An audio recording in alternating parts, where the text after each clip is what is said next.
വളരെ പവിത്രമായി കൊണ്ട് കാണുകയും ചെയ്തു കഴിഞ്ഞാൽ ഞാൻ ചിന്തിച്ചു പോവാണ്, ഞാൻ ചെയ്യുന്ന ജോലി എനിക്ക് നിർത്തിവെക്കേണ്ടി വരും. എനിക്ക് ജോലിയുണ്ടേ, ഡോക്ടറാണ്. ആയുർവേദ മെഡിസിൻ കഴിഞ്ഞതിന് ശേഷം ഞാൻ സൈക്കോളജിയാണ് പഠിച്ചത്, ആയുർവേദ സൈക്യാട്രിയാണ് പഠിച്ചത്. സ്വാഭാവികമായും സൈക്കോസൊമാറ്റിക് ഡിസീസസ് ആണ് കൂടുതലും ട്രീറ്റ് ചെയ്യാറുള്ളത്. ശരീരത്തിനെയും മനസ്സിനെയും ബാധിക്കുന്ന അസുഖങ്ങളെയാണ് ചികിത്സിക്കാറുള്ളത്. വന്നിപ്പോൾ മനസ്സിൻ്റെ രോഗങ്ങളെ മാത്രം എന്നുള്ള രൂപത്തിലേക്ക് എത്തിപ്പോയതാണ്, എത്തിച്ചതല്ല. അപ്പോൾ എനിക്ക് ആ പണി നിർത്തേണ്ടി വരും. കാരണം മലപ്പുറം ജില്ലയിലുള്ള എൻ്റെ ക്ലിനിക്കുകളിൽ കൂടുതലും കൗൺസിലിങ്ങിന് വേണ്ടിയിട്ട് എൻ്റെ അടുത്ത് വരാറുള്ളത് എന്നെ പോലെയുള്ള മനുഷ്യന്മാരാ. ചിന്തയും വികാര വിചാരങ്ങളും മജ്ജയും മാംസവും ഒക്കെ ഉള്ള സാധാരണ പെണ്ണുങ്ങൾ, വാപ്പന്മാർ ഓരോ മക്കളെയൊക്കെ കൊണ്ടുവരും. അപ്പോൾ അവരൊക്കെ പറയുന്ന പരാതിയുണ്ട്. ഈ പരാതികൾ ഇങ്ങനെയാണ് ഉണ്ടാവാറ്: ഡോക്ടറെ, വീട്ടിൽ സ്വസ്ഥത ഇല്ല, സമാധാനമില്ല, സന്തോഷമില്ല, സംതൃപ്തി ഇല്ല എന്ന്. എല്ലാവരുടെയും പരാതികൾ ഏകദേശം ഏറെക്കുറെ ഇങ്ങനെയൊക്കെ തന്നെയാണ് ഉണ്ടാവാറ്. വീട്ടിൽ സ്വസ്ഥതയും സമാധാനവും സന്തോഷവും സംതൃപ്തിയൊന്നും ഇല്ല. പക്ഷെ അൽഹംദുലില്ലാ, ഒരു കാര്യം എന്താണെന്നറിയോ? ഈ പരാതി പറയുന്നവരെന്നെ പരിഹാരവും കൂടെ പറയും. പരാതിക്കാരെന്നെ പരിഹാരവും പറഞ്ഞു തരും എന്നുള്ളതാണ് എനിക്ക് സമാധാനമുള്ളൊരു കാര്യം. കാരണം പരിഹാരം തപ്പി കുറേ ഏറെയൊന്നും എനിക്ക് ഓടേണ്ടി വരൂല.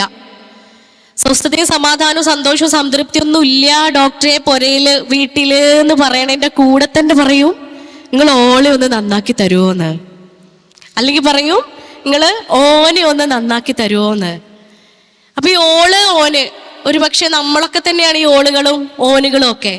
ഏത് ഓളും നന്നാക്കേണ്ടുന്ന ഓളുകളും ഓനുകളും നമ്മൾ തന്നെയാ. അപ്പൊ ഈ ഓള് അല്ലെങ്കിൽ ഓന് നന്നായാല് ഈ വീടിൻ്റെ ഉള്ളിൽ സ്വസ്ഥതയും സമാധാനവും സന്തോഷവും സംതൃപ്തിയും ഒക്കെ കിട്ടും എന്നാണ് എങ്കിൽ ഇൻഷാ അല്ലാഹ് ഓരോ ഓളുകളും ഓരോ ഓനുകളും അങ്ങോട്ട് നന്നായാൽ മതിയല്ലോ അല്ലേ? എളുപ്പമുള്ള കാര്യമാണ്. ഞാൻ എന്ന ഓള് ഏറ്റവും മനോഹരമാവുക, ഏറ്റവും പെർഫെക്റ്റ് ആവുക എന്നതാണ് ആ വീട്ടിൽ സ്വസ്ഥതയും സമാധാനവും കിട്ടാൻ ഞാൻ ചെയ്യേണ്ടതെങ്കിൽ സിമ്പിളാണ് ഉത്തരം, ഞാനങ്ങ് നന്നായാൽ മതി. പക്ഷേ അതിൻ്റെയൊക്കെ അപ്പുറത്തേക്കാണ് ഇപ്പോൾ നമ്മൾ അനുഭവിച്ചുകൊണ്ടിരിക്കുന്ന പ്രശ്നങ്ങൾ. അവിടെ ഒന്നും നിൽക്കുന്നില്ല. കാരണം ഞാൻ നേരത്തെ പറഞ്ഞു നിങ്ങളോട്, പരാതിക്കാർ പറയണത് പൊരയിൽ അല്ലെങ്കിൽ കുടുംബത്തിൽ സ്വസ്ഥതയും സമാധാനവും ഇല്ല എന്നാ. അതും ഇപ്പം അപ്രസക്തമായിട്ടുണ്ടേ. കാരണം എന്താ? കുടുംബം തന്നെ ഇല്ലല്ലോ, ഇല്ലേ? കുടുംബം ഉണ്ടെങ്കിലല്ലേ സ്വസ്ഥതയും സമാധാനത്തിനും പ്രസക്തിയുള്ളൂ. ആ കുടുംബത്തിലാണല്ലോ സ്വസ്ഥത ഇല്ല, സമാധാനം ഇല്ല എന്ന് പറയണേ, അല്ലെങ്കിൽ സന്തോഷമില്ല, സംതൃപ്തി ഇല്ല എന്ന് പറയണേ. ആ കുടുംബം തന്നെ വേണോ എന്ന് ചോദിക്കുമ്പോൾ പ്രിയപ്പെട്ടവരെ, ഞാൻ ആഗ്രഹിച്ചു പോവാണ്, ഇന്നിവിടെ ഇങ്ങനെ കൂടിയിരിക്കുന്നതിൽ കൂടുതലും കല്യാണം കഴിഞ്ഞ ആളുകളാണ് അല്ലേ? മക്കളുള്ളവരാണ്. മരുമക്കളുള്ളവരുണ്ടോ? ഒന്ന് കൈ വെക്കോ, മരുമക്കളുള്ളവര്. ഓക്കെ, മരുമക്കളുള്ളവരുണ്ട്. ഇനി കല്യാണം കഴിയാത്ത കുട്ടികൾ കൈ പൊക്കോ. കൈയൊന്നും അങ്ങോട്ട് പൊക്കട്ടേന്ന്. പെയിൻഫുൾ ആർട്ട് സിൻഡ്രോം ഒന്നും ഇല്ലല്ലോ. അതൊക്കെ ഉണ്ടെങ്കിൽ കൈയൊക്കെ പൊക്കാൻ കുറച്ചൊരു ബുദ്ധിമുട്ടൊക്കെ ഉണ്ടാവും.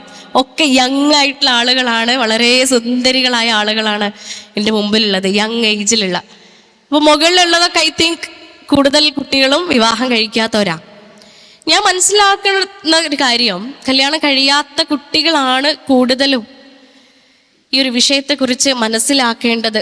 അല്ലെങ്കിൽ അതേ അർത്ഥത്തിലും ആഴത്തിലും നമ്മൾ മാതാപിതാക്കൾക്ക് അത് മക്കളിലേക്ക് എത്തിക്കാൻ പറ്റണം. അതൊക്കെ എത്രത്തോളം എത്തുന്നുണ്ട്, അല്ലെങ്കിൽ എത്രത്തോളം കുട്ടികളിലേക്ക് അത് ഉള്ളിലേക്ക് എത്തുന്നുണ്ട് എന്നതിൻ്റെ ഉദാഹരണമാണ് കുറച്ച് ദിവസം മുമ്പേ ഒരു വിവാദം ഉണ്ടായില്ലേ? ഇന്നും കത്തിക്കൊണ്ടിരിക്കുന്ന ഒരു വിവാദം. എന്താണ് വിവാദം? ഇത് വേണോ? ഇതൊക്കെ ഇപ്പൊ എന്തിനാ? ഓരോ വിവാദങ്ങൾ ഉണ്ടാവുമ്പോഴാണ് നമ്മൾ ഉള്ളിലിരിപ്പ് മനസ്സിലാക്കുക. ആരുടെ? പലരുടെയും ഉള്ളിലിരിപ്പ് നമ്മൾ മനസ്സിലാക്കുക. അപ്പോഴേ ഞാൻ പറഞ്ഞില്ലേ, എത്ര കുട്ടികളാണെന്നറിയോ? അപ്പോഴേ പറഞ്ഞില്ലേ, ഉമ്മയും ഉപ്പയും പറഞ്ഞിട്ടാ ഇതിടുന്നതേ. ഉമ്മയും വാപ്പയും പറഞ്ഞിട്ടാണ്. പ്രിയപ്പെട്ടവരെ, പ്രശ്നമായിട്ട് വരും. ഇത് എന്തിനാണ് എന്ന ചിന്തയിലേക്ക് നമ്മളും എത്തും. എപ്പോന്നറിയോ? ഉമ്മാക്കും പാപ്പാക്കും വേണ്ടിയിട്ട് ഇടുമ്പോ. എന്തിനാണ് നിസ്കരിക്കണേ, എന്തിനാ 5 നേരം ഇങ്ങനെ കഷ്ടപ്പെട്ട് എന്തിനാ സുജൂദ് ചെയ്യണേന്ന് നമ്മളെ ഉള്ളിൽ തോന്നും. എപ്പോന്നറിയോ? ഉമ്മാക്കും പാപ്പാക്കും വേണ്ടി നിസ്കരിക്കുമ്പോ. നമ്മളീ ചെയ്യുന്ന ഇബാദത്തുകളെല്ലാം മറ്റാർക്കോ വേണ്ടിയാണ് എങ്കില്, മറിച്ച് എനിക്ക് വേണ്ടിയല്ല, ഞാൻ എനിക്ക് വേണ്ടിയല്ല ചെയ്യുന്നത് എങ്കിൽ തീർച്ചയായിട്ടും നമ്മളുള്ളിൽ ചോദ്യങ്ങൾ വരും. ഞാൻ എന്തിനാ അത് ചെയ്യണത്? എന്തിനാ ഞാൻ തട്ടിടുന്നത്? എന്തിനാ ഞാൻ ഔറത്ത് മറക്കുന്നത്? എന്തിനാണ് ഞാൻ നിസ്കരിക്കുന്നത്? മതമുണ്ടോ? ദീനുണ്ടോ? ഇസ്ലാം ഉണ്ടോ? പടച്ചോനുണ്ടോ? ഖുർആനുണ്ടോ? ഇത്തരം ചോദ്യങ്ങളിലേക്കൊക്കെ വരെ എപ്പോഴാണെന്നറിയോ? ഇതൊക്കെ മറ്റാർക്കൊക്കെയോ വേണ്ടി ചെയ്യുമ്പോഴാ, മറ്റാരൊക്കെയോ വേണ്ടിയിട്ട് നമ്മൾ ചെയ്യുമ്പോഴാണ് വളരെ ആത്മാർത്ഥമായിട്ട് എനിക്ക് വേണ്ടിയല്ലാതെ, എൻ്റെ പരലോക മോക്ഷത്തിന് വേണ്ടിയല്ലാതെ ഞാൻ ചെയ്യുമ്പോഴാണ് ഇത്തരം ചോദ്യങ്ങൾ വരുമ്പോഴത്തേനും അതിൻ്റെ പിറകെ നമുക്ക് പോവേണ്ടി വരിക. ശരിയല്ലേ? മഫ്തേക്കിട്ട് നടക്കുന്നുണ്ടാവും, പക്ഷെ ഉള്ളിൻ്റെ ഉള്ളിലൊരു ചോദ്യം വരൂലേ, ഇതൊക്കെ ഇപ്പൊ ശരി തന്നെയാണോ? അല്ലെങ്കിൽ ഇങ്ങനെയൊക്കെ തന്നെയല്ലേ? പെണ്ണിന് സ്വാതന്ത്ര്യം ഉണ്ടോ ദീനില്? ഇസ്ലാമിലെ പെണ്ണിന് സ്വാതന്ത്ര്യം ഉണ്ടോ? ഇങ്ങനെ മൂടിക്കെട്ടി പൊതച്ചൂടി നടക്കല്ലേ? എവിടെ പെണ്ണിന്റെ സ്വാതന്ത്ര്യം? വസ്ത്ര സ്വാതന്ത്ര്യം പോലും ഇല്ല എന്നാ പറയാ അല്ലെ? എങ്ങനെ പറയാ? വസ്ത്ര സ്വാതന്ത്ര്യം പോലും ഇല്ലാന്ന്. അപ്പൊ നമ്മൾ മനസ്സിലാക്കണം എന്താണ് സ്വാതന്ത്ര്യം. ഇവിടുന്നാണ് എന്തിനാണ് കുടുംബം എന്നുള്ള ചോദ്യത്തിലേക്കൊക്കെ എത്തുക. ഈയിടെയായിട്ട് 9 വർഷം എൻ്റെ ക്ലിനിക്കുകൾ തുടങ്ങിയിട്ട്, പക്ഷെ ഈയിടെയായിട്ട് 2-3 വർഷങ്ങൾ കൊണ്ട് ഞാൻ കേട്ടോണ്ടിരിക്കുന്ന ചോദ്യങ്ങൾ കുടുംബത്തിൽ നിന്നൊക്കെ അപ്പുറത്തേക്കാ, ഈ സ്വസ്ഥതന്റെ സമാധാനത്തിന്റെ ഒക്കെ അപ്പുറത്തേക്കാ. പ്രധാനപ്പെട്ട ചോദ്യങ്ങൾ എന്തിനാണെന്നറിയോ? അല്ല ഡോക്ടറെ, കല്യാണം കഴിഞ്ഞു കഴിഞ്ഞാല് ഭർത്താവിന്റെ വീട്ടിൽ നിൽക്കണോ? 2 വർഷം മുതൽ കേട്ടു തുടങ്ങുന്ന ചോദ്യങ്ങളാണ് പറയുന്നത്. അത് ഏകദേശം ആദ്യം കേട്ടു തുടങ്ങിയ ചോദ്യത്തിന്റെ ഓർഡറിലാട്ടോ ഞാൻ പറയണത്. ആദ്യം കേട്ടു തുടങ്ങിയ ചോദ്യം എന്താണ്? കല്യാണം കഴിഞ്ഞിട്ട് ഭർത്താവിന്റെ വീട്ടിൽ നിൽക്കേണ്ടതുണ്ടോ? പിന്നെ കേട്ടു തുടങ്ങിയ ചോദ്യം, കല്യാണം കഴിഞ്ഞു കഴിഞ്ഞാല് ഭർത്താവിന്റെ ഉമ്മാനെയും ഉപ്പാനെയും നമ്മൾ നോക്കേണ്ടതുണ്ടോ? നിങ്ങളൊക്കെ അവിടെ ഇല്ലേ? കോഴിക്കോട്ടുകാരെ എല്ലാവരും ഉണ്ടല്ലോ അല്ലെ? കല്യാണം കഴിഞ്ഞു കഴിഞ്ഞാല് പുയ്യാപ്പിളന്റെ ഉമ്മാനെ ഉപ്പാനെ നമ്മൾ നോക്കേണ്ടതുണ്ടോ? മൂന്നാമത്തെ ചോദ്യം, കല്യാണം കഴിഞ്ഞാല് മൂപ്പരെ കാര്യങ്ങള്, പുയ്യാപ്പിളന്റെ കാര്യങ്ങളൊക്കെ നമ്മൾ ചെയ്തു കൊടുക്കേണ്ടതുണ്ടോ? അല്ലെങ്കിൽ കല്യാണം കഴിഞ്ഞു കഴിഞ്ഞാല് ഞാൻ എങ്ങനെയാണോ പോണത് അതേപോലെ തന്നെ എനിക്ക് പോയിക്കൂടെ? നാലാമത്തെ ചോദ്യം ഇപ്പൊ കേട്ടോണ്ടിരിക്കണത്, അല്ല ഡോക്ടറെ, കല്യാണം കഴിക്കേണ്ടതുണ്ടോ? കല്യാണം കഴിക്കേണ്ടതുണ്ട്, എന്തിനാ ഈ കല്യാണമൊക്കെ? ഇതൊക്കെ ചോദിക്കുന്നത് കൗമാരപ്രായത്തിലൂടെ കടന്നു പോയിക്കൊണ്ടിരിക്കുന്ന നമ്മുടെ ആൽഫ ജനറേഷൻ, ഇപ്പോൾ ഉള്ള 2025 മുതൽ അത് ബീറ്റ ജനറേഷനായി. അതിന്റെ തൊട്ട് മുമ്പേ ഉള്ള 2010 മുതലുള്ള കുട്ടികളൊക്കെ ഉണ്ടല്ലോ ആൽഫ ജനറേഷനിലുള്ള, തൊട്ട് മുമ്പുള്ള ജെൻസി, അതുപോലെ മിലേനിയം ജനറേഷൻ, ഇവരിലേക്കൊക്കെ അല്പസ്വല്പമായിക്കൊണ്ട് ഇങ്ങനെ കേറിക്കൊണ്ടിരിക്കുന്ന ഒരു തിയറി. എന്തിനാ ഇപ്പൊ കല്യാണം കഴിക്കണത്? കല്യാണം എന്ന് പറയുന്നത് ഒരു അടിമത്തമല്ലേ? ഭാര്യ എന്ന് പറയുന്ന പേരെന്താ? ഭരിക്കപ്പെടുന്നവൻ. ഭർത്താവ് എന്ന് വെച്ചാല് ഭരിക്കുന്നവൻ. അപ്പൊ ഭരിക്കപ്പെടുന്നവളും ഭരിക്കുന്നവനുമായി തീരുകയല്ലേ വിവാഹം എന്ന് പറയുന്ന കർമ്മം എന്ന് കുട്ടികൾ ചോദിക്കുമ്പോൾ വളരെ വ്യക്തമായിട്ട് പ്രിയപ്പെട്ടവരെ നമുക്ക് പറഞ്ഞ് മനസ്സിലാക്കി കൊടുക്കണം. അത് സ്പിരിച്വലി മാത്രമല്ല, അല്ലെങ്കിൽ ഇസ്ലാമിന്റെ കൺസെപ്റ്റിലൂടെ ചിന്തിക്കുന്ന സമയത്ത് മാത്രമല്ല, ഔട്ട് ഓഫ് ഇസ്ലാം ഇസ്ലാമിന്റെ പുറത്തേക്ക് വന്നു കഴിഞ്ഞാലും മനുഷ്യനാണ്, വിശേഷ ബുദ്ധിയുള്ള ഒരു ജീവിയാണ് എന്ന ചിന്തയിലേക്ക് വരുമ്പോഴും എന്താണ് വിവാഹത്തിന്റെ പ്രസക്തി എന്ന് നമ്മുടെ കുട്ടികളിലേക്ക് സയന്റിഫിക്കലി കൂടി നമുക്ക് പറഞ്ഞ് മനസ്സിലാക്കി കൊടുക്കാൻ പറ്റണം.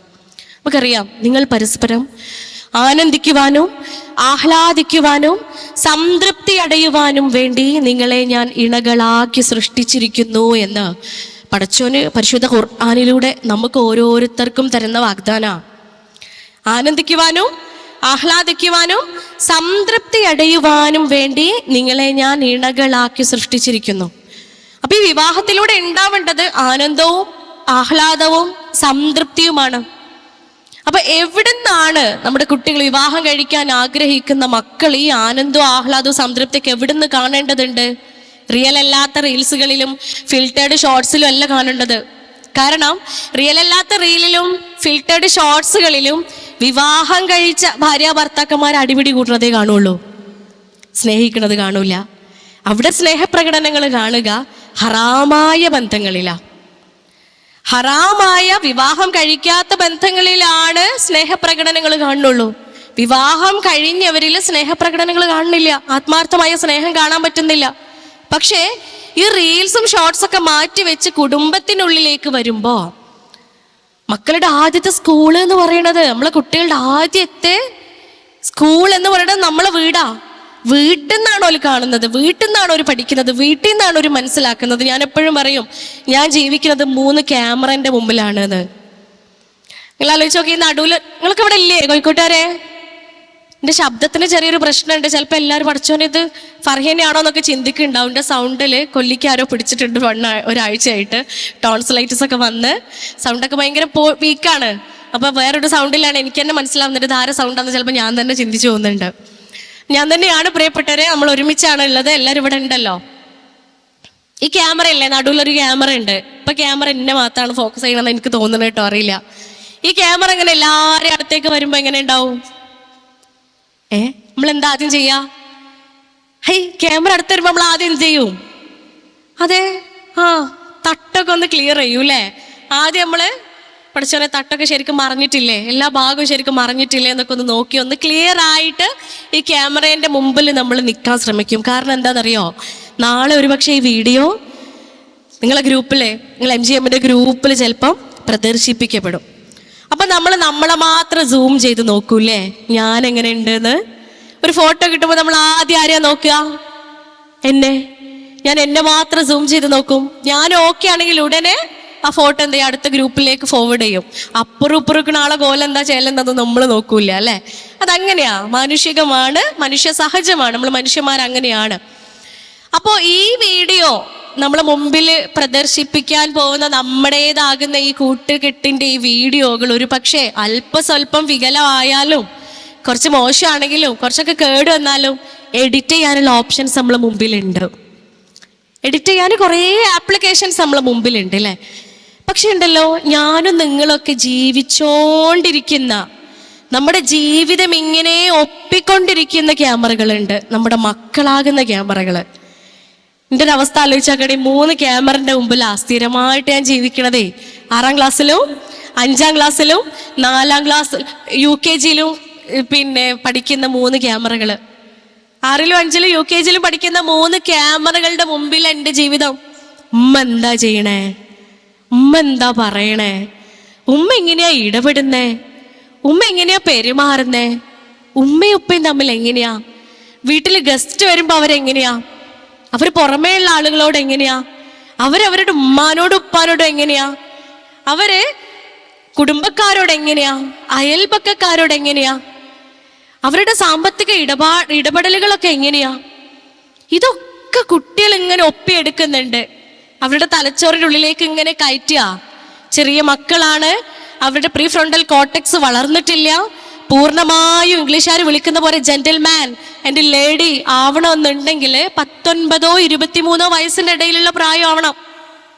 ഈ സമയത്തിന്റെ ഉള്ളിൽ മാത്രമേ പ്രീ ഫ്രോണ്ടൽ കോർട്ടെക്സ് ആകുന്ന ഫ്രണ്ടൽ ലോബ്, തലച്ചോറിന്റെ ഏറ്റവും ഫ്രണ്ടിലുള്ള ലോബ് പൂർണ്ണ വളർച്ച എത്തിയിട്ട് യുക്തിപരമായ തീരുമാനങ്ങൾ എടുക്കാനുള്ള പക്വതയിലേക്ക്, ബുദ്ധിയിലേക്ക് നമ്മുടെ മക്കൾ എത്തുന്നുള്ളൂ. ഈ സമയത്ത് എപ്രകാരം അവരുടെ പ്രീ ഫ്രോണ്ടൽ കോർട്ടെക്സ് വളരണം, എത്ര പക്വതയോട് കൂടിയിട്ട് അവർക്ക് തീരുമാനങ്ങൾ എടുക്കാൻ പറ്റണം, എത്ര മനോഹരമായിട്ട് അവരുടെ ജീവിതത്തിൽ പ്രതിസന്ധി ഘട്ടങ്ങളെ കൈകാര്യം ചെയ്യാൻ അവർക്ക് പറ്റണമെന്ന് തീരുമാനിക്കപ്പെടുന്നത് എപ്പോഴാണെന്നറിയോ? 19 ആവുമ്പോഴല്ല, അല്ലെങ്കിൽ 23ന്റെ 19ന്റെ ഇടയിലല്ല, അല്ലെങ്കിൽ കൗമാരത്തിലല്ല, കുഞ്ഞു പ്രായം മുതലാ.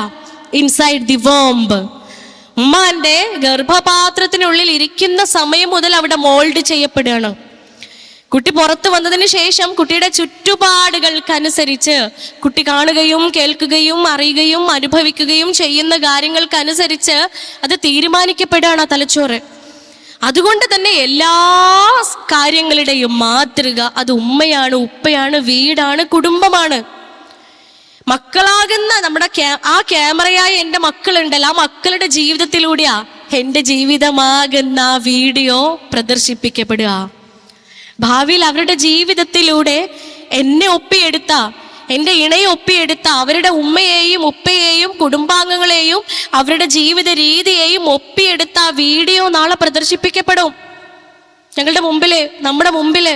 പക്ഷെ ഉണ്ടല്ലോ, ആ വീഡിയോക്ക് ഒരു പ്രത്യേകത ഉണ്ടാവും. എഡിറ്റ് ചെയ്യാനൊരു ഓപ്ഷൻ ഉണ്ടാവില്ല. ആ വീഡിയോക്ക് എഡിറ്റ് ചെയ്യാൻ യാതൊരു ഓപ്ഷനും ഉണ്ടാവില്ല. അതുകൊണ്ട് ആ ക്യാമറന്റെ മുമ്പിൽ നിന്നൊടുക്കുമ്പോൾ, ആ ക്യാമറന്റെ മുമ്പിൽ നമ്മൾ അഭിനയിക്കുമ്പോൾ ഏറ്റവും ഭംഗിയായിട്ട് അഭിനയിക്കുക, മൊഞ്ചായിട്ട് നിന്നൊടുക്കുക. പിന്നീട് അത് എഡിറ്റ് ചെയ്യണ്ട എന്നുള്ള രൂപത്തിൽ മനോഹരമായിട്ട് നിന്നൊടുക്കുമ്പോൾ ആ വീഡിയോയും അതിമനോഹരമായിട്ട് നമ്മുടെ മുമ്പിൽ പ്രദർശിപ്പിക്കപ്പെടും. അതിൽപ്പെട്ടതാണ് വിവാഹ ജീവിതം. ആനന്ദവും ആഹ്ലാദവും സംതൃപ്തിയുമാണ് പടച്ചോൻ വാഗ്ദാനം നൽകുന്നത്. അല്ല തരുന്ന വാഗ്ദാന വിവാഹത്തിലൂടെ ഇണകൾ ആണും പെണ്ണും ഒന്നാവണ സമയത്തുണ്ടല്ലോ ആനന്ദവും ആഹ്ലാദവും സംതൃപ്തി ഒക്കെ ആട്ടോ ഉണ്ടാവേണ്ടത് എന്ന് ഒരുപക്ഷെ പരിശുദ്ധ ഖുർആനിൽ ഒതുങ്ങേണ്ടതല്ല പ്രിയപ്പെട്ടവരെ. നമ്മളെ ജീവിതത്തിലൂടെ നമ്മളെ കുട്ടികൾക്ക് അത് കാണിച്ചു കൊടുക്കണം, മക്കൾക്കത് കാണിച്ചു കൊടുക്കണം. എൻ്റെ ഉമ്മയും ഉപ്പയും ജീവിക്കുന്നത് പോലെ, ശരിയാ, എൻ്റെ ഉമ്മയും ഉപ്പയും ജീവിക്കുന്നത് കണ്ടിട്ടില്ലേ? പരിശുദ്ധ ഖുർആൻ ഇങ്ങനെ അർത്ഥം ഉൾക്കൊണ്ടുകൊണ്ട് വായിക്കുമ്പോ, ആ ആയത്തെത്തുമ്പോ കുട്ടി ചിന്തിക്കണം, എത്ര ശരിയാല്ലേ എൻ്റെ ഉമ്മയും വാപ്പയും, എത്ര ശരിയാല്ലേ എൻ്റെ വല്യമ്മയും വല്യപ്പയും, എത്ര ശരിയാല്ലേ എൻ്റെ മാമിയും മാമനും, എത്ര ശരിയാല്ലേ എൻ്റെ കുഞ്ഞുമ്മയും കുഞ്ഞുപ്പയും, എൻ്റെ വീട്ടിൽ ഓരോ കുടുംബാംഗങ്ങളും, എൻ്റെ വീട്ടിൽ കല്യാണം കഴിഞ്ഞ് ഓരോ മനുഷ്യരും കണ്ടില്ലേ, അവർ തമ്മിൽ കൂടുമ്പോൾ ആനന്ദമാണ്, ആഹ്ലാദമാണ്, സംതൃപ്തിയാണ് എന്ന ചിന്തയിലേക്ക് ആദ്യം നമ്മുടെ മക്കളെ എത്തിക്കേണ്ടതുണ്ട്. അതിന് നമ്മൾ പ്രയത്നിക്കണം. ഓനും ഞാനും കൂടുമ്പോൾ സന്തോഷം ഉണ്ടാവേണ്ടത്, അഭിപ്രായ വ്യത്യാസങ്ങളൊക്കെ ഉണ്ടാവുന്നേ. അതുകൊണ്ടല്ലേ അല്ലാണ്ട് റസൂൽ സല്ലല്ലാഹു അലൈഹി വസല്ലമ പഠിപ്പിച്ചത്, പിണക്കങ്ങൾക്കൊടുവിൽ നിങ്ങളിൽ ആരാണോ ആദ്യം ഇണങ്ങുന്നത് അയാളാണ് നിങ്ങളിൽ ഏറ്റവും ഉത്തമനെന്ന്. പിണങ്ങും, ചിലപ്പോ പിണക്കൊക്കെ ഉണ്ടാവും. മനുഷ്യന്മാരല്ലേ? പരിശുദ്ധ ഖുർആനിൽ ഉപമിച്ചിട്ടുള്ളതേ രാത്രിയോടും പകലിനോടും, ആണിനെയും പെണ്ണിനെയും. അത്രയേറെ ഡിഫറൻസ് ഉണ്ട് രണ്ടുപേരും തമ്മിൽ. വ്യത്യസ്തരായ രണ്ടുപേരാ. അവരുടെ ജീവിത സാഹചര്യങ്ങൾ, ഇഷ്ടാനിഷ്ടങ്ങൾ എല്ലാം വ്യത്യസ്തങ്ങളാണ്. ഇവരാണ് ഒന്നു ചേരുന്നത്. അതുകൊണ്ട് ഒരു പക്ഷെ അഭിപ്രായ വ്യത്യാസങ്ങളൊക്കെ ഉണ്ടായേക്കാം. പക്ഷേ ആ പിണക്കത്തിനൊടുവില് ആരാണോ ആദ്യം ഇണങ്ങുന്നത് അയാളാണ് നിങ്ങളിൽ ഏറ്റവും ഉത്തമൻ എന്നതാ ആദ്യം മനസ്സിൽ ഉറപ്പിക്കേണ്ടത്. ഞാൻ ആദ്യം മിണ്ടും, ഓളല്ല ഞാൻ ആദ്യം മിണ്ടുമെന്ന ചിന്തയിലേക്ക് അവൻ എത്തുമ്പോ, അവനല്ല ഞാൻ ആദ്യം മിണ്ടുമെന്ന ചിന്തയിലേക്ക് അവൾ എത്തുമ്പോ എങ്ങനെയാ പിണങ്ങാൻ തോന്നുക? അവിടെ പിണക്കുണ്ടാവോ? അതാണ് അതിന്റെ പിറകിലുള്ള സൈക്കോളജി, അതിന്റെ പിറകിലുള്ള മനഃശാസ്ത്രമേ അതാണ്. മൂപ്പര് മിണ്ടണേന്റെ മുമ്പ് ആ കൂലി എനിക്ക് കിട്ടണം, ആ ഉത്തമ എന്ന കൂലി എനിക്ക് കിട്ടണം.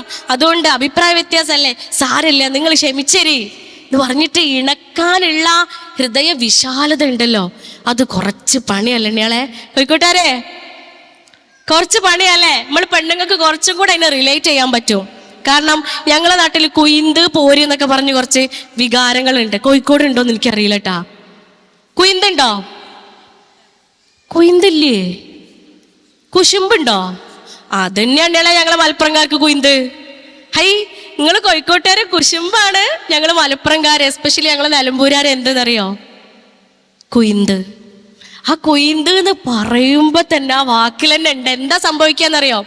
കുയിന്തിനെ എൻ്റെ ക്ലിനിക്കിൽ ഒരിക്കൽ ഒരാൾ വന്നപ്പോൾ, ഒരു കൺസൾട്ടേഷന് വന്ന സമയത്ത് ഒരാൾ പറഞ്ഞതാണ്, വീട്ടിലേക്ക് കയറി ചെല്ലുമ്പോൾ ഡോക്ടറെ ഓള മുഖം ഉണ്ടാവും കടുന്നല് കുത്തിയമായിരിക്കണെന്ന്. എക്സാക്ട്ലി അതന്നെയാണ് കുയിന്ത് എന്ന് പറയുന്നത്. ഞാനപ്പോൾ ഓർക്കുകയും ചെയ്ത് ഇനി എൻ്റെ ക്ലാസ്സുകളിൽ ഈ വേർഡ് എനിക്ക് ഉപയോഗപ്പെടുത്താലോ. കാരണം കുയിന്ത് എങ്ങനെ ഡിഫൈൻ ചെയ്യും, എങ്ങനെ പറഞ്ഞു കൊടുക്കും എന്നുള്ളതിൻ്റെ ഏറ്റവും വലിയ ഉദാഹരണമാണ് കടുന്നല് കുത്തിയ മുഖം. കടുന്നല് കോഴിക്കോട് മലപ്പുറത്തൊക്കെ ഒന്ന് തന്നെയല്ലേ? ആണല്ലോ അല്ലേ? കടുന്നല്ലേ നമ്മളെ ഇങ്ങനെ നല്ല കൂർത്ത സ്ട്രിങ് ഒക്കെ ഉള്ള അത് കുത്തിയാല് അതിൻ്റെ ചുണ്ടിൽ ഒരു വിഷം ഉണ്ടാവും. നമ്മുടെ മുഖത്ത് 13 പേശികളുള്ളത്. മുഖത്ത് കുത്ത് കിട്ടിയാലേ ഈ 13 പേശികളിലും അതിൻ്റെ ആ വിഷം ഇറങ്ങും. വിഷം ഇറങ്ങി കഴിയുമ്പോൾ അവിടെ സ്വെല്ലിങ് വരും, എഡിമ ഉണ്ടാവും. അങ്ങനെ എഡിമ വന്ന് നീര് വന്നു കഴിഞ്ഞാൽ പിന്നെ നമുക്ക് ചിരിക്കാൻ പറ്റുമോ? മുഖത്ത് ഇവിടെയൊക്കെയുള്ള മസിൽസിലൊക്കെ നീര് വന്നാൽ എങ്ങനെ ഉണ്ടാവും? ഇന്നലെ ചിരിക്കാൻ കഴിയുമോ? കഴിയൂല. കയറ്റിപ്പിടിച്ച് അങ്ങനെ ഇരിക്കേണ്ടി വരും, ചിരിക്കാൻ പറ്റൂല. അപ്പൊ മൂപ്പര് കയറി ചെല്ലുമ്പോഴൊക്കെ ഓളും മൂപ്പര് ഉമ്മയും തമ്മിൽ പ്രശ്നങ്ങൾ ഉണ്ടായി, ഓള് കുയിന്ത് കാണിച്ചിരിക്കായിരിക്കും എന്നത് ഡോക്ടർക്ക് മനസ്സിലാക്കാൻ വേണ്ടി സിമ്പിളായിട്ട് പറഞ്ഞതാ. എന്ത്? കടുന്നല് കുത്തിയമായിരിക്കുന്നു. ഒറ്റ സെന്റൻസിൽ കഴിഞ്ഞില്ലേ?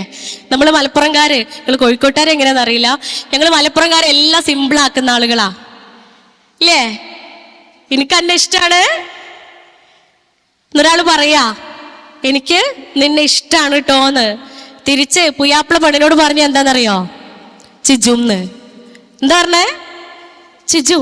ചിജു പറഞ്ഞാൽ എന്താ? ചി പറഞ്ഞ എനിക്ക്, ജി എന്ന് പറഞ്ഞാല് നിന്നെയും. അത്ര എളുപ്പാ. എത്ര മനോഹരമായി എളുപ്പമാക്കുന്നോ അത്ര മനോഹരമായി നമ്മൾ പരസ്പരം സ്നേഹിക്കുന്നവരും കൂടിയാണ് അല്ലേ? മാഷാ അല്ലാ. അപ്പൊ പ്രിയപ്പെട്ടവരെ, നമ്മൾ പറഞ്ഞു വരുന്നത് ഈ സ്നേഹം, ആ മവദ്ദത്തും വറഹ്മ നമ്മൾ കാണിച്ചു കൊടുക്കേണ്ടത് പോരേന്നാ. വീട്ടിൽ നിന്ന് അത് കാണിച്ചു കൊടുക്കണം. വീട്ടിൽ നിന്ന് കാണിച്ചു കൊടുക്കുമ്പോൾ കുട്ടികൾക്ക് വല്ലാതെ അതിനെക്കുറിച്ച് ക്വസ്റ്റ്യൻസ് ഒന്നും ഉണ്ടാവില്ല. എൻ്റെ അനുഭവമാണ്. 9 വർഷത്തെ ക്ലിനിക്കൽ എക്സ്പീരിയൻസ് ആണ് ഞാൻ പറയുന്നത്. ഇത്തരം ചോദ്യങ്ങള്, എന്തിനാ ഡോക്ടറെ കല്യാണം കഴിക്കണേ? ഇതൊരു അടിമത്തം അല്ലേ? എന്തിനാ ഡോക്ടറെ വെലിമ കിടക്കണ പാമ്പിനെടുത്ത് തലയിൽ വെക്കണേ? വെലിമ കിടക്കണ പാമ്പ് എന്ന് കുട്ടികൾ ഉദ്ദേശിക്കുന്നത് കല്യാണമാണ് കേട്ടാ. എന്തിനാണ് ഈ വെലിമ കിടക്കണ പാമ്പിനെടുത്ത് തലയിൽ വെക്കണേ? അതോടുകൂടി കഴിഞ്ഞില്ലേ? പെണ്ണിന്റെ സ്വാതന്ത്ര്യമേ തീർന്നില്ലേ? എന്തിനാ എങ്ങനെയൊക്കെ ചെയ്യുന്നേ എന്ന ചോദ്യങ്ങൾ കൂടുതലും വരുന്നത് കുടുംബാന്തരീക്ഷം അത്രയങ്ങ് രസകരമല്ലാത്ത വീട്ടിലെ കുട്ടികളാ. ആ പോരയിൽ എപ്പോഴും അടുക്കളയിൽ നിന്ന് കുട്ടി കേൾക്കണത് എന്താ? എൻ്റെ വാപ്പാനെ കെട്ടിയെന്ന് തുടങ്ങി ഉമ്മാന്റെ കഷ്ടകാലം. ആ കുട്ടി സിറ്റ് ഔട്ട് നിന്ന് വാപ്പാന്റെ അടുത്ത് നിന്ന് എപ്പോഴും കേൾക്കണത് എന്താ? ഉമ്മന്റെ തലേ കയറി അന്ന് തുടങ്ങി ഇന്റെ കലികാലം. പ്രിയപ്പെട്ടൊരു കാലം മാറിയെന്ന്. ക്ലിനിക്കിൽ കുട്ടികൾ വരിക, ഒരു ആൺകുട്ടിയും പെൺകുട്ടിയും ഉമ്മാനെയും വാപ്പാനെയും കൊണ്ട്. എന്തിനാന്നറിയോ? ഡോക്ടറെ ഈ ഉമ്മാനെയും വാപ്പാനെ ഒന്ന് പിരിച്ചരുമോന്ന് ചോദിച്ചിട്ട്, ഈ ഉമ്മാനെ വാപ്പാനെ ഒന്ന് പിരിച്ചു തരുമോന്ന് ചോദിച്ചിട്ടാ വരണം. ഞങ്ങൾ ആലോചിച്ചൊക്കെ അതിൻ്റെ ഒരു ഗൗരവം. നർമ്മം കലർത്തി പല അനുഭവങ്ങളും നിങ്ങൾക്ക് മുൻപിൽ പ്രസന്റ് ചെയ്യുന്നുണ്ടെങ്കിൽ പ്രിയപ്പെട്ടവരെ, ആ മൊമെന്റ് അങ്ങനെ ആയിരുന്നില്ല. ഒരുമിച്ച് സങ്കടപ്പെടുകയും വിഷമിക്കുകയും അതിൻ്റെ പരിഹാരങ്ങളിലേക്ക് എത്തിപ്പെടാൻ വേണ്ടിയിട്ട് പ്രയാസപ്പെടുകയും ചെയ്തിരുന്ന നിമിഷങ്ങളായിരുന്നു അവ. ആ നിമിഷങ്ങളാണ് ഹൃദയത്തിലേക്ക് എത്താൻ വേണ്ടിയിട്ട് ഇവിടെ പ്രസന്റ് ചെയ്യുന്നത്. ഈ വാക്കുകള് കുട്ടികളുടെ ഉള്ളിൽ ഉണ്ടാക്കുക എന്താണെന്നറിയോ? ആരെ ഇത്ര കഷ്ടപ്പെട്ട് കല്യാണം കഴിക്കാൻ പറഞ്ഞു നോക്കും. കാരണം അന്ന് പണ്ട് നമ്മളെ വല്യന്മാരും വല്യപ്പാരും ഉമ്മാരും വാപ്പാരൊക്കെ സ്വല്പ അഭിപ്രായ വ്യത്യാസങ്ങളും കച്ചറയും പിച്ചറയും പ്രശ്നങ്ങളൊക്കെ പോരയിൽ ഉണ്ടായിരുന്നുവെങ്കിലും പ്രായമാവുമ്പോ 18 വയസ്സ് കഴിഞ്ഞാലേ, അല്ലെങ്കിൽ പഠിത്തം കഴിഞ്ഞാല്, ഒരു ജോലിയൊക്കെ ആയി കഴിഞ്ഞാലേ ജീവിതത്തിന്റെ അടുത്ത ഒരു ഫേസാണ്. നിർബന്ധമാക്കപ്പെട്ട കർമ്മമാണ് വിവാഹം. അത് ചെയ്തേ പറ്റൂ എന്ന ചിന്ത നമ്മുടെയൊക്കെ ഉള്ളില് ഒരു പക്ഷെ കുഞ്ഞുനാൾ മുതലേ കല്യാണം കഴിക്കണം കേട്ടോ. വിവാഹം എന്ന് പറയുന്നത് അള്ളാന്റെ പ്രവാചകൻ കരീം സല്ലല്ലാഹു അലൈഹി വസല്ലമ ഉണർത്തുക, വിവാഹം എന്ന് പറയുന്നത് എൻ്റെ ചര്യയാണ്. അത് ചെയ്യാത്തവരാരും എന്നിൽ പെട്ടവനല്ല. ആ ചര്യ ചെയ്യാത്തവരാരും എന്നിൽപ്പെട്ടവനല്ല എന്ന് പറഞ്ഞിട്ട് പിന്നെയും പറയാ, എന്ത്? നിങ്ങൾക്ക് പറ്റുന്നില്ല എങ്കിൽ ശാരീരികമായോ മാനസികമായോ പ്രയാസങ്ങൾ ഉണ്ട് എങ്കിൽ, വിവാഹം കഴിക്കാൻ കഴിയാത്ത അവസ്ഥകളുണ്ട്, അതുണ്ട് എങ്കിൽ അവൻ തുടർച്ചയായി നോമ്പ് അനുഷ്ഠിക്കുമാറാവട്ടെ എന്ന് പരിഹാരം പോലും പറഞ്ഞു തരിക. അത്രയേറെ പ്രാധാന്യമുള്ളൊരു കർമ്മമാണ്. അതിനെക്കുറിച്ച് പറഞ്ഞ് മനസ്സിലാക്കി കൊടുത്തിട്ടൊന്നുമില്ല എങ്കിലും 18 നമ്മൾ ഉള്ളിൽ തന്നെ ആഗ്രഹം വരൂലേ? അല്ലെങ്കിൽ കൗമാരം തുടങ്ങുമ്പോൾ ഈസ്ട്രോജൻ ഹോർമോണൊക്കെ ഇങ്ങനെ അതിന്റെ പീക്കിലെത്തി തുടങ്ങുമ്പോൾ ആഗ്രഹം വരും, ഒരു ഇണ വേണമല്ലോ. കാരണം ഇപ്പോഴത്തെ കുട്ടികൾ ഈ ക്രഷു ലെസ്റ്റൊക്കെ അന്നുണ്ടേ. ഈ ക്രഷു ലെസ്റ്റൊക്കെ ഇപ്പൊ തുടങ്ങിയതാന്നാ വിചാരം? അല്ല, ഇപ്പൊ ഇനി ക്രഷ് എന്നൊക്കെ പേരിട്ട് വിളിക്കണമെന്ന് മാത്രം. ഇമ്മാരെ ക്രഷ് എന്താണെന്നറിയില്ലേ? ക്രഷ് എന്ന് വെച്ചാൽ എന്താണെന്നറിയാം? ഈ ടേംസ് ആൻഡ് ടെർമിനോളജീസ് ഒക്കെ നമ്മൾ ആദ്യം അറിയണം കേട്ടോ. നമ്മൾ ആദ്യം പഠിക്കണം. ഇമ്പോസിഷൻ എഴുതുക, 10, 20, 100 തവണ ഇമ്പോസിഷൻ എഴുതി പഠിക്കുക. എന്താണ് ഇതൊക്കെ? കാരണം കുട്ടികൾ നമ്മുടെ മുമ്പിൽ വന്നിട്ട് പറയും, ഉമ്മച്ചിയെ എനിക്കിന്ന് ഒരാളോട് ക്രഷ് തോന്നിയെന്ന്. അപ്പൊ വെൽഡൺ ഗേൾ, വെൽഡൺ എന്ന് പറഞ്ഞിട്ട് ബാക്കിൽ തട്ടിക്കൊടുക്കുന്നതിന്റെ മുമ്പേ വാട്ട് ഈസ് ക്രഷ് എന്നത് ഡിക്ഷണറിയിൽ നോക്കിക്കഴിഞ്ഞാൽ ഒരു പക്ഷെ ഇടിച്ചു പൊടിക്കാന്നൊക്കെ ആയിരിക്കും കാണുക അല്ലെ? ക്രഷറിൽ നമ്മൾ കാണുന്നതല്ലേ, സ്റ്റോൺ ക്രഷറൊക്കെ നമ്മൾ കാണുന്നത് കല്ലൊക്കെ ഇടിച്ച് പൊടിക്കാന്നൊക്കെയാ. പക്ഷെ അതിന് വേറൊരു അർത്ഥമുണ്ടേ. ഈ ആൽഫ ജനറേഷനിലേക്കോ അല്ലെങ്കിൽ ജെൻസിയിലേക്ക് വരുമ്പോഴത്തേന് അർത്ഥം മാറിപ്പോവാ. ആൺകുട്ടികൾക്കും പെൺകുട്ടികൾക്കും പരസ്പരം അങ്ങോട്ടോ ഇങ്ങോട്ടോ ആണ് പെണ്ണെന്നൊന്നും പറയാൻ വയ്യ. ഇനി പെണ്ണിന് പെണ്ണിനോടോ ആണിനോ ഇനിയിപ്പോ വല്ല മൃഗത്തിനോട് തോന്നിയാലോ അല്ലെങ്കിൽ ഉമ്മാനോട് തോന്നിയാലോ ഒക്കെ അതിനൊക്കെ നോർമലൈസ് ചെയ്യുന്ന ഒരു കാലഘട്ടമാണല്ലോ. അതിലേക്കൊക്കെ വരികയാണ് കേട്ടോ. അപ്പൊ ഉമ്മാരെ കുറെ ഇവിടെ കണ്ടപ്പോഴേ ഉമ്മാരോടും വാപ്പാരോടും കുറച്ച് പറഞ്ഞിട്ട് മക്കളിലേക്ക് പോവാന്ന് വിചാരിച്ചിട്ടാ. പരാതി ഒന്നും ഇല്ലല്ലോ അല്ലെ ആർക്കും. അപ്പൊ പ്രിയപ്പെട്ടവരെ, അപ്പൊ അങ്ങനെ ആരോടെങ്കിലും തോന്നുന്ന ഒരു ഇഷ്ടത്തെയാണ്, ചിന്തയെയാണ് നമ്മൾ ക്രഷ് എന്ന് പറയുന്നത്. അപ്പൊ അത്തരം വേർഡ്സ് ഒക്കെ നമ്മൾ ആദ്യം അറിഞ്ഞിരിക്കുക എന്നുള്ളതാണ് അതിന്റെ പ്രാധാന്യം. അപ്പൊ അത് അന്നുണ്ട്, അതിന് പേരിട്ടിട്ടില്ല എന്നേ ഉള്ളൂ. അപ്പൊ അത് തോന്നുമ്പോഴത്തേന് എനിക്കൊരു ഈണ വേണം, എനിക്കൊരു പാർട്ട്ണർ വേണം എന്നൊരു ആഗ്രഹം നമ്മളെ ഉള്ളിൽ തന്നെ വരുമായിരുന്നു. പക്ഷെ ഇന്നതില്ല. കാരണം എന്താ? പഠിച്ചോനെ, ഇതെന്താ ട്രാപ്പാണോ? പുതിയൊരു ഇന്റർവ്യൂല് കേട്ടത് ഇതൊരു ട്രാപ്പാണ് കേട്ടോന്ന്. എന്ത്? കല്യാണം കഴിക്കണത് ഒരു ട്രാപ്പാണ്, മക്കളെ നിങ്ങളൊക്കെ കുടുങ്ങിപ്പോവേ, ഓടി രക്ഷപ്പെട്ടോളീന്നാണ് പറഞ്ഞിരുന്നത് തന്നെ. എന്ത്? ഈ ഫോൺ തുറക്കുമ്പോഴത്തേന്, ഫോണിൽ ലോക്ക് തുറക്കുമ്പോഴത്തേന് കാണുന്നത് എന്താ? കല്യാണം കഴിക്കണ്ട, സ്വതന്ത്രമായിട്ട് നടക്കുക, ഇതൊരു ട്രാപ്പാണ്. അപ്പൊ ഇപ്പോഴത്തെ കുട്ടികളെ വളർത്തുന്ന ഞാനടക്കമുള്ള മാതാപിതാക്കളെ നമ്മൾ കുറച്ചും കൂടെ എഫേർട്ട് ഇടണം. ഇന്റൻഷനലി നമ്മൾ കുറച്ചും കൂടെ ഹോംവർക്ക് ചെയ്യണം. നമ്മുടെ മക്കള് കാണുന്ന നമ്മുടെ ജീവിതം അതീവ മനോഹരമാക്കി മാറ്റണം. അള്ളാന്റെ പ്രവാചകൻ കരീം സല്ലല്ലാഹു അലൈഹി വസല്ലം ഈ കാലഘട്ടത്തിൽ അല്ല ജീവിക്കുന്നത്, അന്ന് ജീവിച്ചിരുന്ന പ്രവാചകര്, 6-ാം നൂറ്റാണ്ടിലെ പ്രവാചകര് നമ്മളോട് പറഞ്ഞില്ലേ, നിങ്ങൾ മക്കൾക്ക് മുമ്പിൽ വെച്ച് സ്നേഹം പ്രകടിപ്പിക്കണം കേട്ടോ എന്ന്. ലലിച്ചൊക്കെ ഈ കാലഘട്ടത്തിലേക്കാ പറയണത്, ഇന്നിലേക്കാണ് പറയണത്. നിങ്ങൾ മക്കൾക്ക് മുൻപിൽ വെച്ച് സ്നേഹം പ്രകടിപ്പിക്കുക, മക്കൾക്ക് മുൻപിൽ വെച്ച് പരസ്പരം വായിലേക്ക് ഭക്ഷണം വെച്ച് കൊടുക്കുക. സ്നേഹം പ്രകടിപ്പിക്കാനാ മക്കൾക്ക് മുമ്പിൽ വെച്ച്. അത് കുറച്ച് എഫേർട്ട് എടുത്ത് നമ്മൾ ചെയ്യണം. ഇത്രയും കൊല്ലായില്ലേ, ഇനി അപ്പൊ വാരി കൊടുക്കണത് നല്ല. ഇത്രയും കൊല്ലം കഴിയുമ്പോൾ ആ കുട്ടിക്ക് 18ഉം 19ഉം ആവണത് ഇല്ലേ? കല്യാണം കഴിഞ്ഞ് ഉടനെ വാരി കൊടുത്തത് കൊണ്ട് മാത്രം കാര്യമില്ല പ്രിയപ്പെട്ടവരെ. ഇപ്പോഴും കൊടുക്കണം, ഇപ്പോഴും മക്കള് കാണണം, എന്നും കാണണം.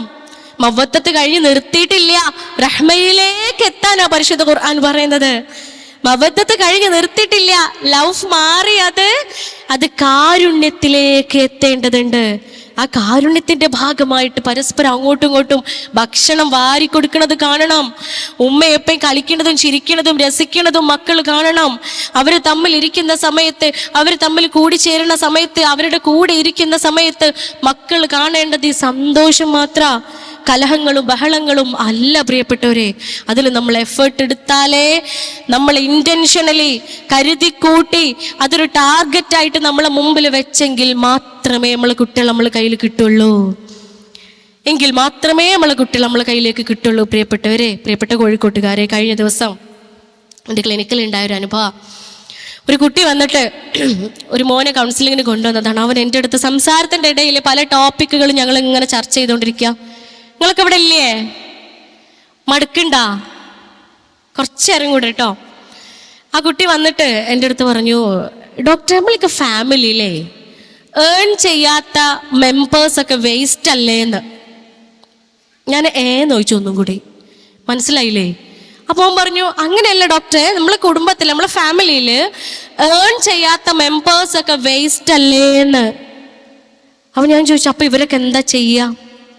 അതായത് നമ്മളെ ഫാമിലിയിൽ, നമ്മളൊക്കെ കുടുംബത്തിൽ വരുമാനമില്ലാത്ത മനുഷ്യന്മാരുണ്ടല്ലോ, മാസാവസാനം വരുമാനം കൊണ്ടുവരാത്ത, അല്ലെങ്കിൽ ഡെയിലി വരുമാനം ഇല്ലാത്ത, ഒരു വരുമാനം ഇല്ലാത്ത ആളുകളുണ്ടല്ലോ. ഈ ആളുകളൊക്കെ വേസ്റ്റ് അല്ലേ എന്ന് ചോദിച്ചപ്പോൾ ഈ കുട്ടി പറയാണ്, ഓരോടൊക്കെ ആത്മഹത്യ ചെയ്യാനാ പറയണേന്ന്. അപ്പൊ ഞാൻ ചിരിച്ചിട്ട് അവൻ്റെ അടുത്ത് ചോദിച്ചു, അപ്പൊ ആരാണിത്, അല്ലെങ്കിൽ എവിടുന്നാ മോനിത് കിട്ടിയത്, ഇത് ആര് പറയണത് കേട്ടതാ? അവൻ പറയാണ്, ഡോക്ടർ, ഞാൻ വിശ്വാസിയൊന്നുമല്ല, എൻ്റെ ഉമ്മയിപ്പൊക്കെ മുസ്ലിമാണ്. ഈ കുട്ടി 8ാം ക്ലാസ്സിലാട്ടോ പഠിക്കുന്നേ. 6ാം ക്ലാസ് മുതൽ മതമില്ല, ഇസ്ലാം ഇല്ല, വിശ്വാസമേ വേണ്ട എന്നുള്ള, ഒരു അള്ള ഇല്ല എന്നുള്ളൊരു ചിന്തയിലേക്ക് ഞാൻ എത്തിയിട്ടുണ്ട്. അതുകൊണ്ട് തന്നെ ഞാൻ ഫോളോ ചെയ്യുന്ന ഒരാളുടെ ഇന്റർവ്യൂവിൽ ഞാൻ കണ്ടതാണ്. അയാൾ പറയുന്നുണ്ട്, വീട്ടിൽ ഏൺ ചെയ്യാത്ത ആളുകൾ, അഥവാ പ്രായമായ വാപ്പമാരും ഉമ്മമാരും വയസ്സായ വല്യമ്മമാരൊക്കെ വേസ്റ്റ് അല്ലേ, അവരൊക്കെ ആത്മഹത്യ ചെയ്തോളണം എന്നാണ് അയാളുടെ അഭിപ്രായം എന്ന്. ഈ ഇന്റർവ്യൂ കണ്ടു കഴിഞ്ഞപ്പോൾ കുട്ടി ചിന്തിക്കുക, അങ്ങനെ ഉണ്ടോ? കാരണം 8ാം ക്ലാസ്സിലെ ബുദ്ധിയാണ് അല്ലേ. 8ാം ക്ലാസ്സിന്റെ ബുദ്ധിയാണ്, നേരത്തെ ഞാൻ പറഞ്ഞു വെച്ചു, പൂർണ്ണ വളർച്ച എത്തിയിട്ടില്ല. നമ്മുടെ ടോപ്പിക് തന്നെ അതാണ്, കൗമാരം, adolescent period. World health organization definition അനുസരിച്ച് adolescent period is a transition period from childhood to adulthood. കുട്ടിക്കാലത്ത് നിന്ന് ഈ അഡൾട്ട്ഹുഡിലേക്ക് എത്തുന്ന ഒരു transition period. It's changing. Transition സംഭവിച്ചുകൊണ്ടിരിക്കുന്നേ ഉള്ളൂ. ട്രാൻസിഷൻ പൂർത്തിയായിട്ടില്ല, അഡൾട്ട്ഹുഡിൽ എത്തിയിട്ടില്ല. അതുകൊണ്ട് തലച്ചോറിന്റെ പൂർണ്ണ വളർച്ച എത്തിയിട്ടില്ല.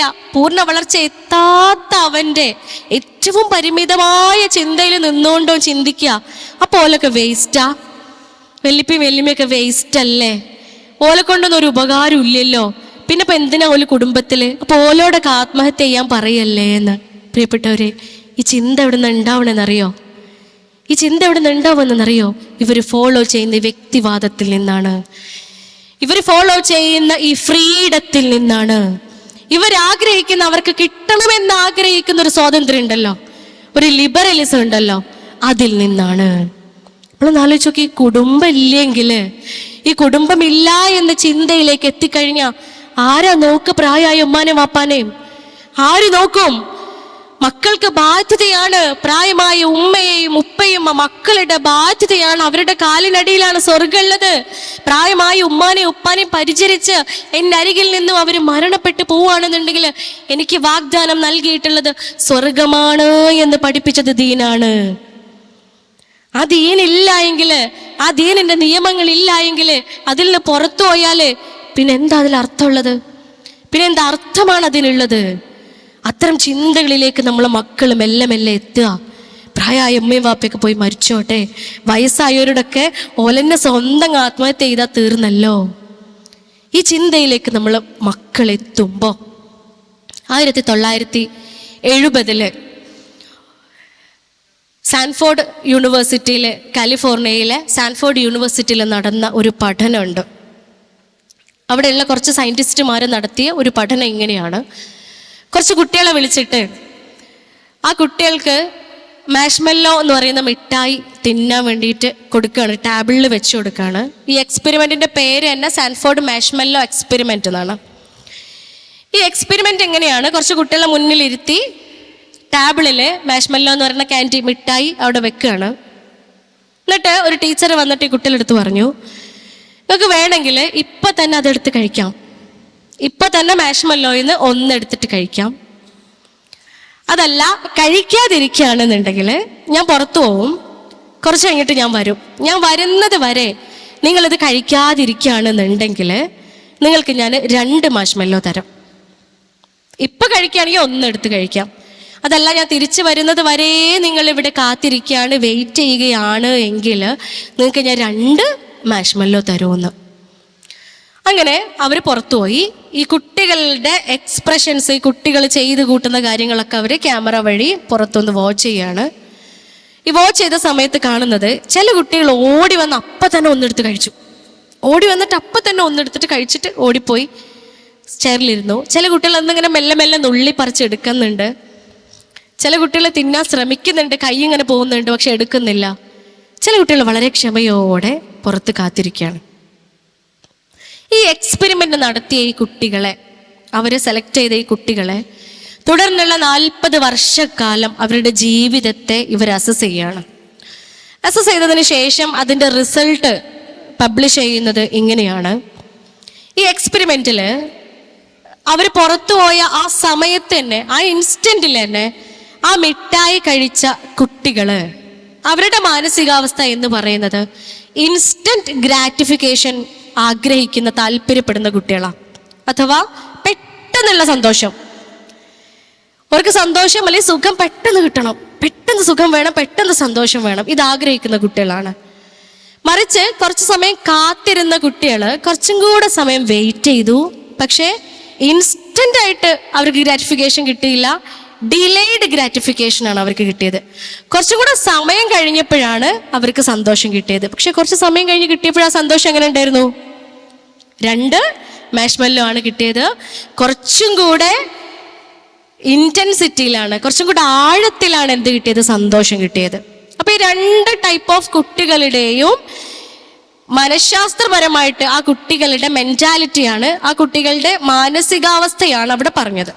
തുടർന്നുള്ള 40 വർഷക്കാലം ഈ കുട്ടികളെ നിരീക്ഷിച്ച് നോക്കിയപ്പോൾ ഇൻസ്റ്റന്റ് ഗ്രാറ്റിഫിക്കേഷൻ അഥവാ പെട്ടെന്നുള്ള ഇഷ്ടം അല്ലെങ്കിൽ പെട്ടെന്നുള്ള സുഖം, സന്തോഷം ആഗ്രഹിച്ചിരുന്ന ഈ കുട്ടികളിലെ മിക്ക കുട്ടികളും അവരുടെ ജീവിതത്തിൽ സക്സസ് ആയിട്ടില്ല.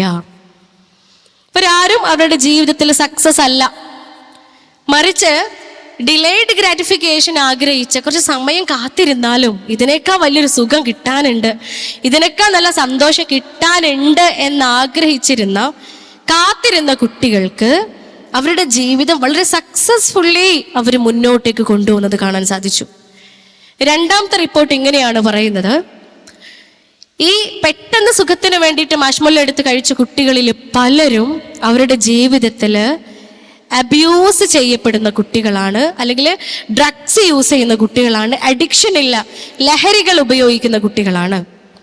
എന്നാൽ കുറച്ച് സമയമൊക്കെ കാത്തിരുന്ന് കുറച്ച് കൂടുതലുള്ള സ്നേഹത്തിന് വേണ്ടിയിട്ട് അല്ലെങ്കിൽ സുഖത്തിന് വേണ്ടിയിട്ട് കാത്തിരുന്ന കുട്ടികൾ ലൈഫിൽ ഡ്രഗ്സ് ഒന്നും ഉപയോഗിക്കാത്ത വളരെ ധാർമ്മിക മൂല്യങ്ങൾ ഉൾക്കൊണ്ടുകൊണ്ട് ജീവിക്കുന്ന സാഹചര്യമാണ് അവർക്ക് കിട്ടിയത്. ഈ ബുക്ക് നമുക്കൊക്കെ വായിക്കാൻ വേണ്ടിയിട്ട് അവൈലബിൾ ആണ്. സാൻഫോർഡ് മാഷ്മല്ലോ തിയറി എന്ന് പറഞ്ഞിട്ട് തന്നെ ബുക്ക് അവൈലബിളാണ്. ഈ ബുക്കിൽ 1970 മുസ്ലിം അല്ല, ഈ എക്സ്പെരിമെന്റ് ചെയ്ത ഒരു ശാസ്ത്രജ്ഞരും മുസ്ലിം അല്ല, അള്ളാഹുവിൽ വിശ്വസിക്കുന്നവരല്ല, പരിശുദ്ധ ഖുർആന്റെ വക്താക്കളും അല്ല. പ്രിയപ്പെട്ടവരെ, ഇവർ പറയാണ് എന്തുകൊണ്ടാണ് റൂൾസ് സക്സസിന്റെ വിജയത്തിന്റെ കീ നോട്ടാകുന്നത് അല്ലെങ്കിൽ വിജയത്തിന്റെ കീ ആവുന്നത് എന്നാണ് ആ ബുക്കിന്റെ ക്യാപ്ഷൻ തന്നെ കൊടുക്കുന്നത്. എന്തുകൊണ്ടാണ് റൂള് അല്ലെങ്കിൽ നിയമം എന്ന് പറയുന്നത് ജീവിത വിജയത്തിന്റെ താക്കോലായി മാറുന്നത് എന്ന്. അപ്പൊ നമ്മൾ മക്കള് അല്ലെങ്കിൽ നമ്മളൊക്കെ മനസ്സിലാക്കേണ്ടത്, നിയമങ്ങൾ എന്ന് പറയുന്നത് അത് ഇസ്ലാമിൽ മാത്രമുള്ളതല്ല. ഈ വിവാഹം കഴിക്കുക, അല്ലെങ്കിൽ തട്ടിടുക, വസ്ത്രം ഔറത്ത് മറച്ച് നടക്കുക, നിയമങ്ങളും രീതികളും അത് ഇസ്ലാമിൽ മാത്രമുള്ളതല്ല. മനുഷ്യന് ഈ സമൂഹത്തിന്റെ ഈ മനുഷ്യൻ എന്ന് പറയുന്ന ഈ ഹോമോസാപ്പിയൻസിന്റെ നിലനിൽപ്പിന് തന്നെ അനിവാര്യമായിട്ട് നമ്മൾ കൈക്കൊള്ളേണ്ട ഒന്നാണ് നിയമങ്ങള്. അപ്പൊ നോക്കൂ, നമ്മളൊക്കെ പല വണ്ടിയിലും ഇങ്ങോട്ടേക്ക് വന്നതാ അല്ലേ. ഞാൻ വിചാരിക്കുകയാണ് നിയമമൊന്നും പാലിക്കേണ്ട കാര്യമല്ല, നിയമങ്ങളുടെ ഒന്നും ഒരാവശ്യമില്ല. എൻ്റെ അടുത്ത് എൻ്റെ വണ്ടിയുണ്ട്, ഡീസൽ അടിക്കണ എൻ്റെ വണ്ടി ഞാൻ പമ്പിൽ കയറ്റിയിട്ടേക്ക് പെട്രോൾ അടിച്ചാൽ എങ്ങനെ ഉണ്ടാവും? ഹൈ കോഴിക്കോട്ടുകാരെ, വണ്ടി പിന്നെ ഓടുവോ? ഇല്ലെന്നേ. അതിൻ്റെ എഞ്ചിന് മുഴുവൻ എടുത്ത് പിന്നെ അത് ക്ലീൻ ചെയ്യേണ്ടി വരും, നല്ല പൈസ മുടക്ക് വരും, അത്യാവശ്യം പൈസ ചെലവ് വരുന്നതുകൊണ്ട് എൻ്റെ ബുദ്ധി അങ്ങനെ പ്രവർത്തിക്കുമോ? ബുദ്ധിയുള്ളിടത്തോളം കാലം ഞാനത് ചെയ്യുമോ? വണ്ടി പമ്പിൽ കയറ്റി ഗ്ലാസ് ആത്തി പിന്നെ ഉറപ്പ് വരുത്തും ഡീസൽ തന്നെയല്ലേ അടിക്കണേന്ന്, അല്ലെങ്കിൽ ക്യാഷ് കുറച്ച് പോവൂലേ, പൈസ കുറച്ച് പോക്കറ്റിൽ നിന്ന് പോണതുകൊണ്ട് ആ ഒരു ബുദ്ധി ഇല്ലായ്മ ചെയ്യൂല. എവിടെ ചെന്നാലും ഒരു ഓഫീസിൽ പോയി കഴിഞ്ഞാൽ നമ്മുടെ പേപ്പറിൽ സൈൻ ചെയ്ത് കിട്ടണമെങ്കിൽ നമ്മൾ കുറച്ചു നേരം ക്യൂ നിൽക്കും. നമ്മളുടെ ഊഴെത്തുന്നവരെ നമ്മൾ ക്യൂ നിൽക്കണമെങ്കിൽ അവിടെ ക്യൂ ഉണ്ടെങ്കിൽ ക്യൂ നിൽക്കൽ നിർബന്ധമാണ്. 10 മണിക്ക് തുടങ്ങുന്ന ക്ലാസ്സിന് നമ്മൾ 10 മണിക്കേ അറ്റൻഡൻസ് കിട്ടുള്ളൂ, 10:30 ചെന്നാൽ അറ്റൻഡൻസ് കിട്ടൂല. 4 മണിക്ക് കഴിയുന്ന ക്ലാസ് 3:30 നമ്മൾ പോന്നാലും ലാസ്റ്റ് അവർ അറ്റൻഡൻസ് ഉണ്ടാവില്ല. ഇത് റൂളാ, നിയമങ്ങളാ. ഈ നിയമങ്ങളൊക്കെ നമ്മൾ പാലിക്കാൻ തയ്യാറാ അല്ലേ? ഇതൊന്നും നമുക്കൊരു ബേർഡൻ ആവുന്നില്ല, ഇതൊന്നും നമുക്ക് ഫ്രീഡം ബ്രേക്കിംഗ് ആവുന്നില്ല. പക്ഷെ ഉണ്ടല്ലോ, തട്ടിടാൻ പറയുമ്പോ അല്ലെങ്കിൽ കല്യാണം കഴിക്കാൻ പറയുമ്പോ എന്തിനാ നിയമം? ഈ നിയമം വേണ്ട, അല്ലെങ്കിൽ ഇസ്ലാം എന്ന മതത്തിന്റെ ഉള്ളിലുള്ള ആ റൂൾസ് ഞാൻ പാലിക്കാൻ തയ്യാറല്ല എന്ന് പറയുമ്പോൾ എന്തൊക്കെയാ സംഭവിക്കാന്നറിയോ? കല്യാണം കഴിക്കേണ്ടതുള്ള ചിന്തയിലേക്ക് എത്തുമ്പോൾ എന്താ സംഭവിക്കാന്നറിയോ? മനുഷ്യനാണ്, ശരീരത്തിൽ ഈസ്ട്രജനും ടെസ്റ്റോസ്റ്ററോണും ഉണ്ടാവും. അഡോളസൻ പീരീഡ് ആവുമ്പോൾ മനുഷ്യ സഹജമായി വികാരങ്ങളിലേക്ക് അവനോ അവളോ എത്തും. ഇത് പൂർത്തിയാക്കാൻ അതിൽ ആ നൂറകൾ ആഘോഷിക്കപ്പെടുന്നത് പോലെയുള്ള ലെസ്ബിയനിസം പോലെയുള്ള ഗെയിസം പോലെയുള്ള ഹോമോസെക്ഷുവാലിറ്റിയോ ബൈസെക്ഷുവാലിറ്റിയോ പോലെയുള്ള തികച്ചും ഹറാമാക്കപ്പെട്ട മെഡിക്കൽ സയൻസ് പ്രകാരം യാതൊരു പ്രൂഫും ഇല്ലാതെ ഇന്നേ വരെ ഒരു ജീനോ ഒരു ഹോർമോൺ കൊണ്ടോ തെളിയിക്കപ്പെടാത്ത വികാരങ്ങളിലേക്ക് മനുഷ്യന്മാരെത്തും. അത് സാധാരണവൽക്കരിക്കപ്പെടൂലേ? അതിനിപ്പോ എന്താ? ആണും പെണ്ണും കല്യാണം കഴിക്കണ പോലെ തന്നെയല്ലേ പെണ്ണും പെണ്ണും കല്യാണം കഴിച്ചാൽ എന്താ? ആണും കല്യാണം കഴിച്ചാൽ എന്താ എന്നതിന് വ്യക്തമായ ഉത്തരവുണ്ട്. കാരണം അങ്ങനെ ഒരു വികാരമില്ല. ആണിനെയും പെണ്ണിനെയും പഠിച്ചോ സൃഷ്ടിച്ചതിൽ അങ്ങനെ ഒരു ജീനോ അങ്ങനെ ഒരു ഹോർമോണോ ഇന്നേ വരെ കണ്ടുപിടിച്ചിട്ടില്ല. പിന്നെ ആ തോന്നൽ എന്താ? അത് മാനസിക രോഗാണേ, അത് ഭ്രാന്താണേ, അത് മാനസിക രോഗാണ്. അതിന് ചികിത്സയുണ്ട്, അതിന് ചികിത്സ വേണം, അതിന് ചികിത്സിക്കണം. അതിനെയാണ് ഹറാം എന്ന് പറഞ്ഞത്. അതിനെയാണ് ഹറാം എന്ന് പറയുന്നത്. ഇസ്ലാമില് പണ്ടൊരു ഹറാമ് ഇന്നൊരു ഹറാമൊന്നൊന്നുമില്ല. അന്നും ഇന്നും ഒക്കെ ഹറാമാക്കപ്പെട്ടത് ഹറാമാ. അന്നും ഇന്നും തെറ്റാക്കപ്പെട്ടതൊക്കെ ഇന്നും ഹറാമ് തന്നെയാണ് പ്രിയപ്പെട്ടവരെ. അന്നും ഇതൊക്കെ ഹറാമാ, ഇന്നും ഹറാമ് തന്നെയാണ്. അതിലേക്കാണ് സ്വതന്ത്ര ചിന്ത, നവ ലിബറൽ ചിന്താഗതി നമ്മുടെ മക്കളെ എത്തിക്കുന്നത്. ഇതൊക്കെ കൂടുതലും കാർന്ന് തിന്നുന്നത് എവിടെയെന്നറിയോ? കൗമാരത്തെയാണ്. അതുകൊണ്ടാണ് കൗമാരപ്രായം അത്രയേറെ ഇമ്പോർട്ടൻ്റ് ആണ് നമ്മൾ മനസ്സിലാക്കേണ്ടത്. ഞാൻ എന്തിന് കല്യാണം കഴിക്കണം? കല്യാണ വിവാഹം എന്ന് പറയുന്നത് അതൊരു അടിമത്തമല്ല. നിങ്ങൾ രണ്ടുപേരോടും കൂടി ആനന്ദിക്കാനും ആഹ്ലാദിക്കാനും സംതൃപ്തി അടയുവാനും പറയുന്നത്. പുരുഷനോട് മാത്രമല്ല, പെണ്ണിനോടും കൂടിയാ പറയുന്നത്. ഈക്വലായിട്ട് ആനന്ദവും ആഹ്ലാദവും സംതൃപ്തി നൽകുന്നത്. വളരെ ഈക്വലായിട്ടാണ് റെസ്പോൺസിബിലിറ്റീസ് കുടുംബത്തിൽ ആണിനും പെണ്ണിനും കൊടുത്തിട്ടുള്ളത്. അവിടെ ഒരാളെ അടിമയാക്കുന്നില്ല, ഒരാളെ ഉടമയുമാക്കുന്നില്ല. ആ മാതൃക കുടുംബത്തിൽ നമ്മൾ കാണിച്ചു കൊടുക്കുമ്പോൾ പ്രിയപ്പെട്ട കുഞ്ഞുങ്ങൾ പലപ്പോഴും വിവാഹം വേണ്ട എന്ന് പറഞ്ഞിട്ട് ക്ലിനിക്കിൽ വരുമ്പോൾ അവർക്ക് പറഞ്ഞു കൊടുക്കാറ് ഇതാ. പെട്ടെന്ന് കേൾക്കുമ്പോൾ നല്ല സുഖാല്ലേ, സോളോ ലൈഫ്, സിംഗിൾ ലൈഫ്, കല്യാണം ഇല്ല, അധ്വാനിക്കുക, പൈസ ഉണ്ടാക്കുക, എൻ്റെ പൈസ കൊണ്ട് ഞാൻ അടിച്ച് പൊളിച്ച് നടക്കുക, വേൾഡ് ട്രിപ്പ് നടക്കുക, ഒരു റെസ്പോൺസിബിലിറ്റി ഇല്ല, ആർക്കും കൊടുക്കണ്ട, ആണാണെങ്കിലും പെണ്ണാണെങ്കിലും. ഇൻസ്റ്റന്റ് ഗ്രാറ്റിഫിക്കേഷനാ, പെട്ടെന്ന് കിട്ടുന്ന സുഖ. MDMA ഉപയോഗിക്കുമ്പോൾ എന്താ കിട്ടുന്നേ? LSD ഉപയോഗിക്കുമ്പോൾ എന്താ കിട്ടുന്നേ? കൂളും ഹോട്ട് ഉപയോഗിക്കുമ്പോൾ എന്താ കിട്ടുന്നേ? ഡ്രഗ്സ് ഉപയോഗിക്കുമ്പോൾ എന്താ കിട്ടുന്നേ? നോൺ സിന്തറ്റിക്കോ ആയിട്ടുള്ള ലഹരികൾ ശരീരത്തിൽ എത്തുമ്പോൾ, രക്തത്തിൽ എത്തുമ്പോൾ എന്താണ് സംഭവിക്കുന്നേ? ഇൻസ്റ്റന്റ് ഗ്രാറ്റിഫിക്കേഷനാ, പെട്ടെന്ന് കിട്ടുന്ന സുഖ. ആ പെട്ടെന്ന് കിട്ടുന്ന സുഖം പെട്ടെന്ന് തന്നെ അവസാനിക്കുന്നത് സുഖം മാത്രമല്ല, നമ്മുടെ ജീവിതം കൂടിയാണ്. ഇഹലോകവും പരലോകവുമാണ് ഇല്ലാതെയാക്കുന്നത്. എല്ലാ ഡ്രഗ്സും നമുക്കറിയാം ന്യൂറോ ടോക്സിക് ആണ്. ഇപ്പൊ അവൈലബിൾ ആയ എല്ലാ സിന്തറ്റിക് ഡ്രഗ്സുകളും ന്യൂറോ ടോക്സിക്കാ. ഈ ന്യൂറോ ടോക്സിക് ഡ്രഗ്സുകൾ എന്താണോ ചെയ്യുന്നത് അതന്നെയാ ഇപ്പൊ കല്യാണം വേണ്ട എന്ന് പറഞ്ഞിരിക്കുമ്പോ കിട്ടുന്നത്. ഇൻസ്റ്റന്റ് ഗ്രാറ്റിഫിക്കേഷൻ ഉള്ളൂ, ഇപ്പത്തെ സുഖമുള്ളൂ. അതുകൊണ്ടൊരു നിയമം ഉണ്ടാക്കി അതിനൊന്ന് കൺട്രോൾ ചെയ്ത് 1970 നടന്ന സാൻഫോർഡ് യൂണിവേഴ്സിറ്റിയിൽ നടന്ന പഠന റിപ്പോർട്ടാണ് പറയുന്നത്, ജീവിതത്തിന് നിയമം വേണം.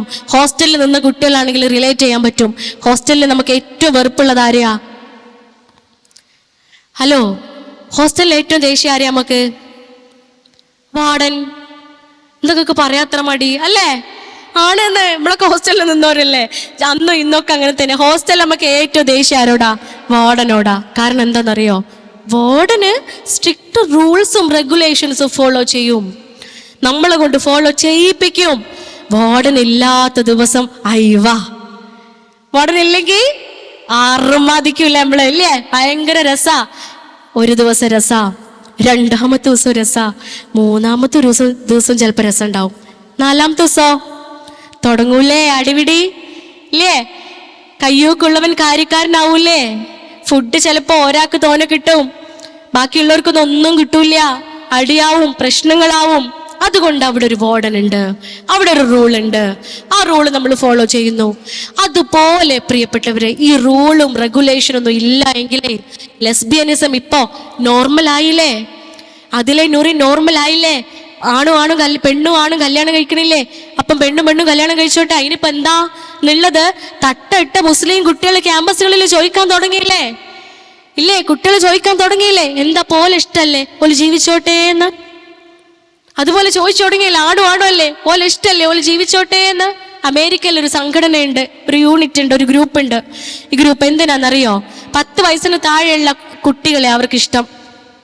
അവർക്ക് അവരുടെ കാമപൂർത്തീകരണത്തിന് ഇഷ്ടപ്പെടുന്നത് 10 വയസ്സിന് താഴെയുള്ള കുട്ടികളുടെ അവരുടെ ഒരു അസോസിയേഷൻ. നാളെ അതിനെ നമ്മൾ നോർമലൈസ് ചെയ്ത് കൊടുക്കോ? നമ്മൾ പെറ്റുപോറ്റി വളർത്തി വലുതാക്കി നമ്മളെ കുട്ടികളെ തോന്നിവാസത്തിന് ക്ഷണിക്കുന്ന ഗ്രൂപ്പിലേക്ക്, ടീമിലേക്ക് നമ്മളെ കുട്ടികളെ വിട്ടുകൊടുക്കോ? പ്രിയപ്പെട്ടവരെ, അതിലേക്കാണ് ചിന്ത എത്തിക്കുന്നത്. അപ്പൊ അതും നമ്മൾ നോർമലൈസ് ചെയ്യേണ്ടി വരും. മൃഗങ്ങളെ ഇഷ്ടപ്പെടുന്ന മനുഷ്യന്മാരുണ്ട്, മൃഗത്തിനോട് രമിക്കാൻ ഇഷ്ടപ്പെടുന്ന മനുഷ്യരുണ്ട്. അതും നമ്മൾ നോർമലൈസ് ചെയ്ത് കൊടുക്കേണ്ടി വരുമോ? പ്രായമായ സ്ത്രീകളെ, വയസ്സായ സ്ത്രീകളെ ഇഷ്ടപ്പെടുന്നവരുണ്ട്, ഉമ്മമാരെ ഇഷ്ടപ്പെടുന്നവരുണ്ട്. അപ്പൊ അതൊക്കെ നമ്മൾ നോർമലൈസ് ചെയ്ത് കൊടുക്കേണ്ടി വരുമോ? ഒരു പക്ഷേ ഇന്ന് ഈ നിയമം വേണ്ട എന്ന് പറഞ്ഞ് ഇസ്ലാം എന്ന് പറയുന്ന പരിശുദ്ധമാക്കപ്പെട്ട ഐഡിയോളജിയിൽ നിന്ന് നമ്മൾ പുറത്തു പോകുമ്പോൾ ഒരു പക്ഷേ നാളെ ഈ ചിന്താഗതികളെല്ലാം നമ്മൾ നോർമലാക്കി കൊടുക്കേണ്ടി വരും. അതുകൊണ്ട് കല്യാണം അനിവാര്യമാണ്, വിവാഹം കഴിക്കണം, അതിനപ്പുറം ഇപ്പുറം നോക്കരുത് എന്ന് തന്നെയാണ് ഇസ്ലാം പറയണത്. അമ്മായിമ്മ പോരുണ്ടാവോ? ഉണ്ടായിക്കോട്ടെ. അമ്മായിമ്മ പോരുണ്ടായിക്കോട്ടെ, നാത്തും പോരുണ്ടാവോ? ഉണ്ടായിക്കോട്ടെ. കല്യാണം കഴിക്കണം എന്ന് തന്നെയാണ് ഇസ്ലാമിന്റെ നിയമം. വിവാഹം അത്രയും അനിവാര്യമാണ്. ഇനി കല്യാണം കഴിക്കുമ്പോൾ നേരത്തെ ചോദിച്ച പോലെ ചോദ്യങ്ങളല്ല ചോദിക്കേണ്ടത്. എന്ത് ഉമ്മാനെയും വാപ്പാനെയും കൂടെ കൂട്ടണമെന്ന്. ഓനെ 10-25 വയസ്സ് വരെ വളർത്തി വലുതാക്കി ഉമ്മയും വാപ്പയില്ലേ? പ്രിയപ്പെട്ടവർ, എനിക്ക് കുറച്ച് ദണ്ണുണ്ട്, കാരണം 3 ആൺകുട്ടികളാണേ അല്ലേ. നാളെ ഓൾക്ക് 25 ആവും. ഓള് കയറി എന്നിട്ട് പറയാ, അല്ലക്കാക്ക ഉമ്മാനെയും വാപ്പനെയും എല്ലാം നമുക്കിട്ട് തട്ടിയാലോ? എങ്ങനെ ഉണ്ടാവും? ആലോചിച്ച് നോക്കി. ഒരു ബിസിനസ് തുടങ്ങുക, ആര്? കുറച്ച് ആൾക്കാർ കൂടിയിട്ടേ. ബിസിനസ് ഇങ്ങനെ 0 നിന്നാണല്ലോ തുടങ്ങുക. ഇൻവെസ്റ്റ്മെന്റ് ഒക്കെ വെച്ച് ചെറിയ ചെറിയ പൈസയൊക്കെ ഇറക്കിയിട്ട് 4 ആളുകളും കൂടെ ബിസിനസ് തുടങ്ങി. അത് മെല്ലെ ഇങ്ങനെ കെട്ടിപ്പടുത്ത് കഠിനാധ്വാനം ചെയ്ത് 4 പേരും ഒരേ എഫേർട്ട് എടുത്ത് അതിങ്ങനെ ഉയർന്ന് എസ്റ്റാബ്ലിഷ് ചെയ്ത് വരിക. 10-25 കൊല്ലം കൊണ്ട് ഫ്ലറിഷ് ആയി ബിസിനസ്. 25-ാമത്തെ കൊല്ലം ബിസിനസ് 5-ാമത്തെ ഒരാളെയും കൂടെ കൂട്ടി, ഒരു പാർട്ട്ണറേയും കൂടെ കൂട്ടി. ബിസിനസ് കുറച്ചും കൂടെ ഫ്ലറിഷ് ആക്കാൻ വേണ്ടിയിട്ട് കുറച്ചും കൂടെ ഐഡിയയും കുറച്ചും കൂടെ സ്കില്ലും കുറച്ചും കൂടെ മണി പവറൊക്കെ ഉള്ള ഒരാളെയും കൂടെ ബിസിനസ്ക്ക് കൂട്ടുക. 6 മാസം കഴിഞ്ഞപ്പോൾ ഈ 5-ാമത്തെ ആള് പറഞ്ഞു, നമുക്ക് ആദ്യമുള്ള 3 ആൾക്കാരില്ലേ, സ്റ്റാർട്ടിങ് മുതലേ ഉണ്ടായിരുന്നേ, ഓല 3 ആളെയും എല്ലാം അങ്ങോട്ട് തട്ടിയാലോ എന്ന്.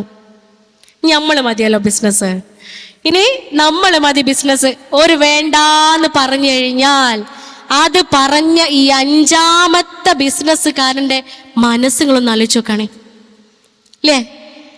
ആ ബിസിനസ്സുകാരന്റെ മനസ്സുകളൊന്ന് ആലോചിച്ച് നോക്കി. അത് കേട്ട് പ്രവർത്തിക്കുന്ന ഈ ബിസിനസ് പാർട്ട്ണറുടെ മനസ്സോ? അത്രയൊന്നും ആലോചിക്കണ്ട. ഉമ്മയും വാപ്പയും ബാധ്യത തന്നെയാ. അടുത്ത ചോദ്യ, കുട്ടികളെ മക്കളെല്ലാരും പെൺകുട്ടികളെല്ലാരും ഉള്ളിലുള്ള പുയ്യാപ്പിളന്റെ ഉമ്മയും വാപ്പയും എന്റെ ബാധ്യതയാണോന്ന്. പിന്നെ ആരെ ബാധ്യതയാ? ഞാൻ മരുമകളാണെങ്കിൽ എൻ്റെ ബാധ്യത തന്നെയാണ്. എന്നാൽ അതിന്റെ ഓർഡർ അടിസ്ഥാനത്തിൽ പറഞ്ഞില്ല എന്ന് ഇനി പരാതി വേണ്ട. ഞാൻ മരുമകളാട്ടോ, ഞാനൊരു മരുമകളാണ്. എൻ്റെ അമ്മായിയും അമ്മോശാക്കിയൊക്കെ എൻ്റെ കൂടെ ഉണ്ട്. കൂട്ടുകുടുംബാ. ഞങ്ങൾ 5 ആള് മാത്രമല്ല, ന്യൂക്ലിയർ ഫാമിലി ആയിരുന്നു. ഞാനും ഉമ്മയും ഉപ്പയും അനിയനും ഇക്കാക്കയും അനിയത്തി ഇക്കാക്കയും മാത്രമുള്ള കുഞ്ഞു ഫാമിലിയിൽ നിന്ന് ബിഗ് ഫാമിലിക്കാണ് ഞാൻ പോയത്. 13 മെമ്പേഴ്സ് ഉള്ള ഉമ്മയും വാപ്പയും പുയ്യാപ്പിളയും അനിയനും ജ്യേഷ്ഠന്മാരും നാത്തുമാരും ഒക്കെ ഉള്ള വലിയ ഫാമിലിക്ക്. ആ ഫാമിലിയിൽ നിന്നുകൊണ്ട് അവിടെ എൻ്റെ ബാധ്യതയാണ് എൻ്റെ അമ്മായിമ്മ. എൻ്റെ ബാധ്യത തന്നെയാ. കാരണം എൻ്റെ ആദ്യത്തെ ബാധ്യത എന്താണെന്നറിയോ? എൻ്റെ ഭർത്താവാ. എൻ്റെ ഭർത്താവിൻ്റെ പ്രീതി എനിക്ക് വേണം. നൗഷാദ് ഖാന്റെ പ്രീതി, നൗഷാദ് ഖാന്റെ പൂർണ്ണ സംതൃപ്തി ഉണ്ടെങ്കിൽ എനിക്ക് പടച്ചോൻ തന്നെ സ്വർഗം കിട്ടുള്ളൂ. അതങ്ങനെയല്ലേ നിയമം? അതിനാർക്കൊരു എതിരഭിപ്രായവും ഇല്ല. എൻ്റെ നൗഷാദ് ഖാന്റെ ആദ്യത്തെ ബാധ്യതയാണ് അവരുമ്മ ഉപ്പ. മോനെ പരി നോക്കേണ്ടത് ഭർത്താവാണ്. ഞാൻ നൗഷാദ് ഖാൻ എന്ന് പറയുന്നത് ആർക്കും പരാതി വേണ്ടല്ലോ വെച്ചിട്ടാട്ടുള്ളയാളെ. നാളെ ഓള് ഞങ്ങളെ പറഞ്ഞു എന്ന് പറയേ. ആരെയും പറഞ്ഞിട്ടില്ല, എൻ്റെ ജീവിതത്തിലൂടെ തന്നെ എടുത്ത് പറയണം അല്ലേ. ഇണയുടെ പുയ്യാപ്പിളന്റെ നമ്മളെ ഭർത്താവിന്റെ ബാധ്യതയാ മൂപ്പര് ഉമ്മാനും വാപ്പാനും നോക്കലേ. എന്നാ പിന്നെ മൂപ്പര് ഉമ്മാനും വാപ്പാനും നോക്കി പൊരയിൽ അവിടെ ഇരുന്നോട്ടെ അല്ലേ. ഉമ്മാക്ക് ഇൻസുലിൻ വാങ്ങാനുള്ള മരുന്നിന്റെ പൈസ ആരും കൊണ്ടുവരിക? അപ്പ ചോദ്യമല്ല, അപ്പ ഡോക്ടറെ കുടുങ്ങിയല്ലോ.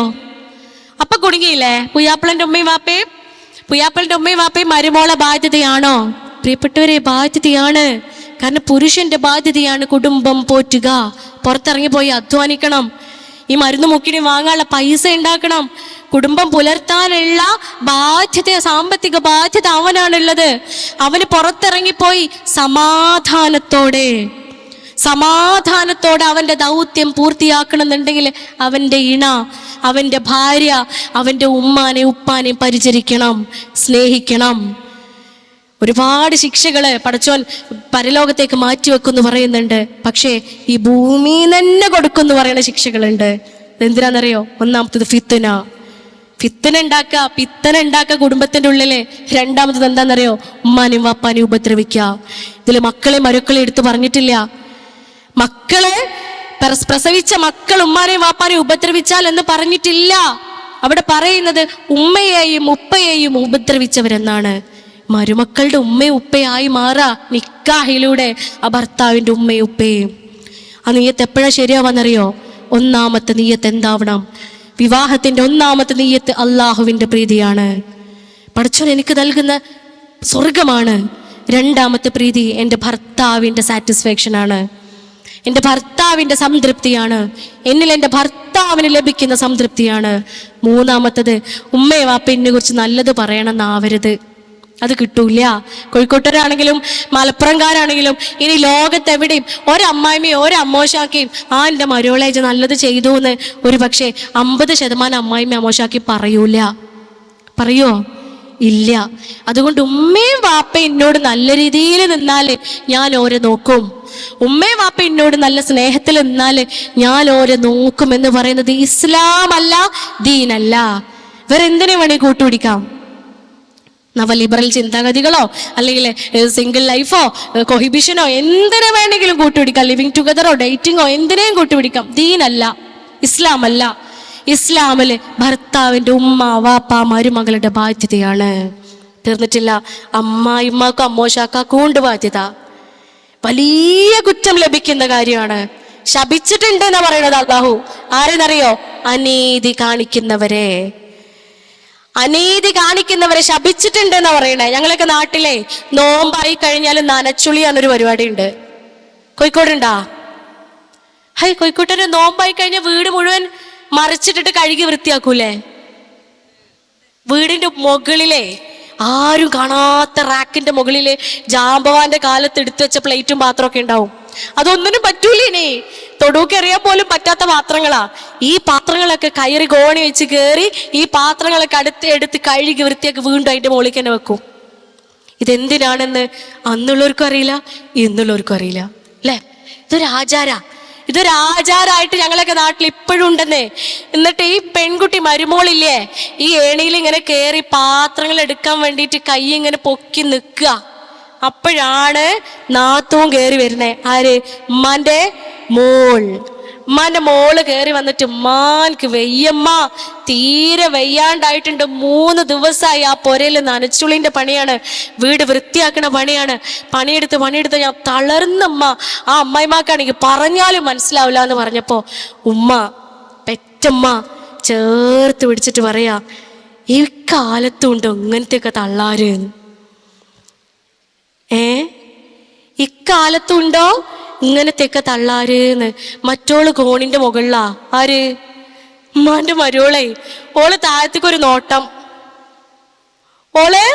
താഴത്തേക്ക് നേരെ ഒരു നോട്ടം. ഉണ്ടേക്കൂലമ്മാന്നോള്,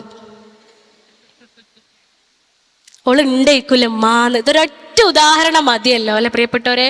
നമ്മളെ മക്കളും ഗർഭിണികളാവും, മരുമക്കളും ഗർഭിണികളാകും. നമ്മൾ ആലോചിക്കുക, മകളുടെ ഗർഭകാലം എങ്ങനെയാണോ ഞാൻ കൈകാര്യം ചെയ്തത്, അതുപോലെ എൻ്റെ മരോളെ ഗർഭകാലം ഞാൻ കൈകാര്യം ചെയ്യണുണ്ടോന്ന്.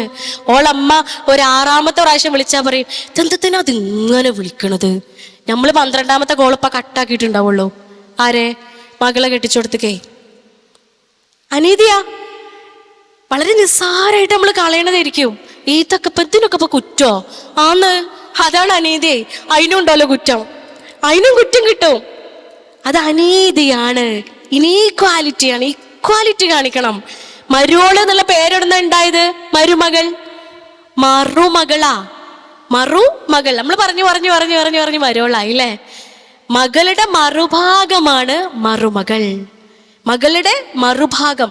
മകളെ ഞാൻ എങ്ങനെ സ്നേഹിക്കുന്നുണ്ടോ അതുപോലെ എൻ്റെ മരുമകളെയും ഞാൻ സ്നേഹിക്കേണ്ടതുണ്ട്.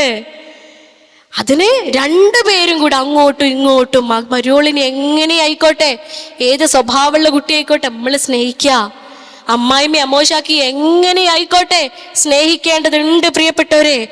മൈ ലൈഫ് മൈ റൂൾസ് എന്നും പറഞ്ഞ് വീട്ടിൽ ജീവിക്കുന്ന പെൺകുട്ടികൾ ഈ കാലഘട്ടത്തിലുണ്ട്. എനിക്ക് ഇന്ന നിയമങ്ങള്, ഞാൻ റൂമിൽ ഇറങ്ങി വരുമ്പോഴേ ഇറങ്ങി വരുള്ളൂ, ഞാൻ പോകുമ്പോഴേ പോവുള്ളൂ, ഞാൻ തിന്നണതേ തിന്നുള്ളൂ, എനിക്ക് എൻ്റെ ലൈഫാണ്, എൻ്റെ എൻജോയ്മെന്റ്സ് ആണ്, എൻ്റെ റൂൾസ് ആണ്. തെറ്റാണ്.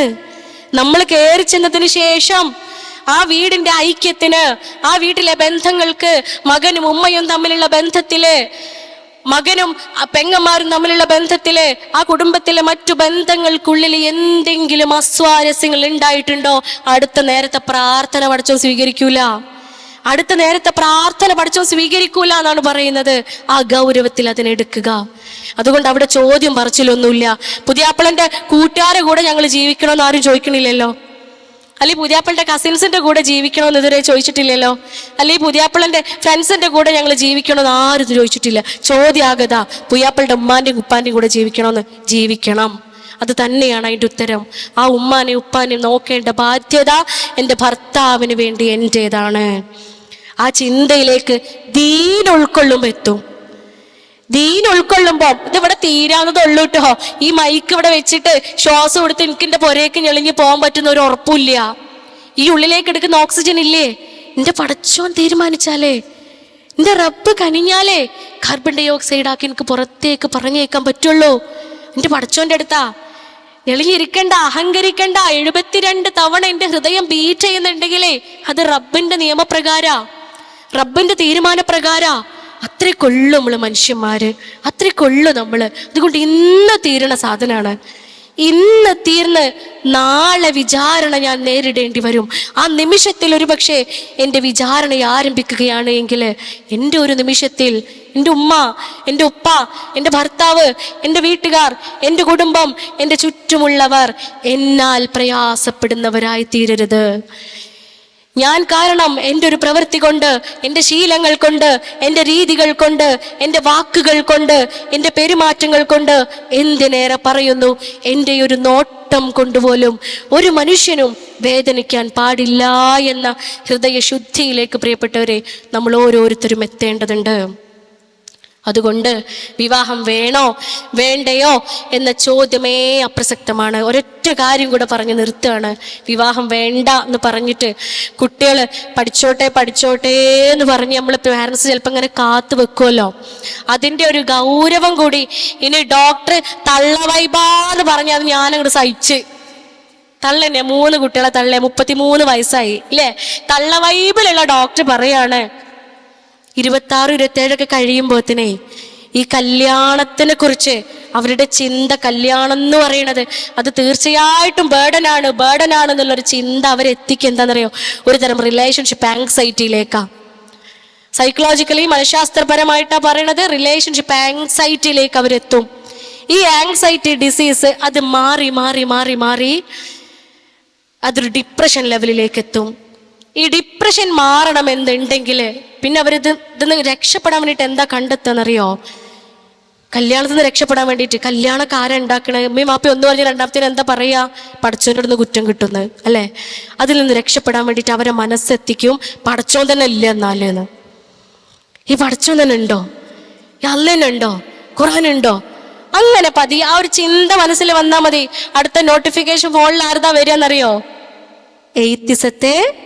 എയ്ത്തിസം എന്ന് പറയുന്ന നിരീശ്വരവാദം എന്ന് പറയുന്ന ചിന്ത നമ്മളിലേക്ക് എത്തിക്കുന്ന ചെറിയ ചെറിയ നോട്ടിഫിക്കേഷൻസ് വാട്സപ്പിലെത്തും, അല്ലെങ്കിൽ ഇൻസ്റ്റഗ്രാമിലെത്തും, അല്ലെങ്കിൽ ആപ്ലിക്കേഷൻസിലെത്തും. ഇത് തുറന്നു നോക്കും, പതിയെ പതിയെ അവരുടെ ചിന്ത മാറാൻ തുടങ്ങും. ഇങ്ങനെ ക്ലിനിക്കിൽ കൗൺസിലിങ്ങിന് കൊണ്ടുവന്ന കുട്ടികൾ കുറേ ഉണ്ട്. 25 വയസ്സ് വരെ നല്ല ദീനുള്ള കുട്ടിയായിരുന്നു, ഡോക്ടറെ ലുഹാ നിസ്കരിക്കരുത്, തഹജ്ജുദ് നിസ്കരിക്കുമായിരുന്നു എന്ന് പറഞ്ഞു വന്ന കുട്ടികൾ മതമേ ഇല്ലെന്ന് പറയുന്ന സാഹചര്യത്തിലേക്ക് എത്തും. കാരണം എന്താ, അവർ ആങ്സൈറ്റിയിലെത്തി. ഈ ആങ്സൈറ്റി മാറാൻ വേണ്ടിയിട്ട് അവർ തന്നെ അവരുടെ മനസ്സിനെ എത്തിക്കുക എന്തിലേക്ക്, മതമേ ഇല്ല, പടച്ചോനല്ല ഇപ്പൊ കല്യാണം കഴിക്കാൻ പറയട്ടെ, എന്നാ തന്നെ പടച്ചോൻ തന്നെ ഇല്ല എന്നുള്ള ചിന്തയിലേക്ക്.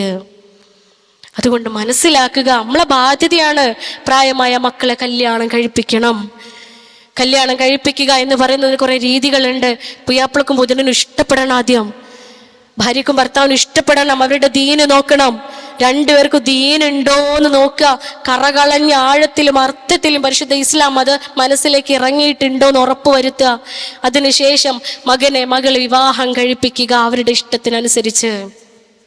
ഇത് മാത്രമേ ഇന്ന് നമ്മുടെ മക്കളെ കാർന്ന് തിന്നുകൊണ്ടിരിക്കുന്ന ഇത്തരം ഇസങ്ങളിൽ നിന്നും, ഇത്തരം തിയറികളിൽ നിന്നും, ഇത്തരം വിഷം നിറഞ്ഞ ചിന്തകളിൽ നിന്നും മക്കളെ രക്ഷിക്കാൻ മാർഗമുള്ളൂ എന്നത് മനസ്സിലാക്കുക. ഉത്തമ മാതൃക കാണിച്ചുകൊണ്ട് എൻ്റെ ഉപ്പൻ്റെ ഉമ്മാനെ നോക്കുന്നത് പോലെ നോക്കുന്ന, എൻ്റെ ഉപ്പൻ്റെ ഉമ്മാനെ പരിഗണിക്കുകയും സ്നേഹിക്കുകയും പോലെ സ്നേഹിക്കുന്ന ഒരു ഭർത്താവിനെ എനിക്ക് കിട്ടണമെന്ന് മകൾ ആഗ്രഹിക്കണമെങ്കിൽ വാപ്പ അങ്ങനെ ആവണം. എൻ്റെ ഉമ്മ എൻ്റെ ഉപ്പാനെ സ്നേഹിക്കുന്നത് പോലെ എൻ്റെ ഉമ്മ എൻ്റെ ഉപ്പയെ പരിഗണിക്കുകയും ബഹുമാനിക്കുകയും ഉപ്പയുടെ വീട്ടുകാരെ സംരക്ഷിക്കുകയും ചെയ്യുന്നത് പോലെ സ്നേഹിക്കുന്ന, ബഹുമാനിക്കുന്ന, സംരക്ഷിക്കുന്ന ഒരു ഭാര്യയെ എനിക്കും കിട്ടണമെന്ന് നമ്മുടെ മകൻ ആഗ്രഹിക്കണമെങ്കിൽ ഉമ്മ എങ്ങനെയാവേണ്ടതുണ്ട്? ഉത്തമ മാതൃക കാണിച്ചുകൊണ്ട് ദീനിൻ്റെ മാർഗത്തിലൂടെ നമ്മുടെ മക്കളെ വളർത്താൻ ശ്രമിക്കുക. റൂൾസും റെഗുലേഷൻസും ഫോളോ ചെയ്യാതെ മനുഷ്യന് ജീവിതം അസാധ്യമാണ് എന്ന പാഠത്തിലേക്ക് നമ്മൾ ഓരോരുത്തരും എത്തുക. ആഖിറു ദഅ്വാന അൽഹംദുലില്ലാഹി റബ്ബിൽ ആലമീൻ. അസ്സലാമു അലൈക്കും വറഹ്മത്തുള്ളാഹി വബറകാതുഹു.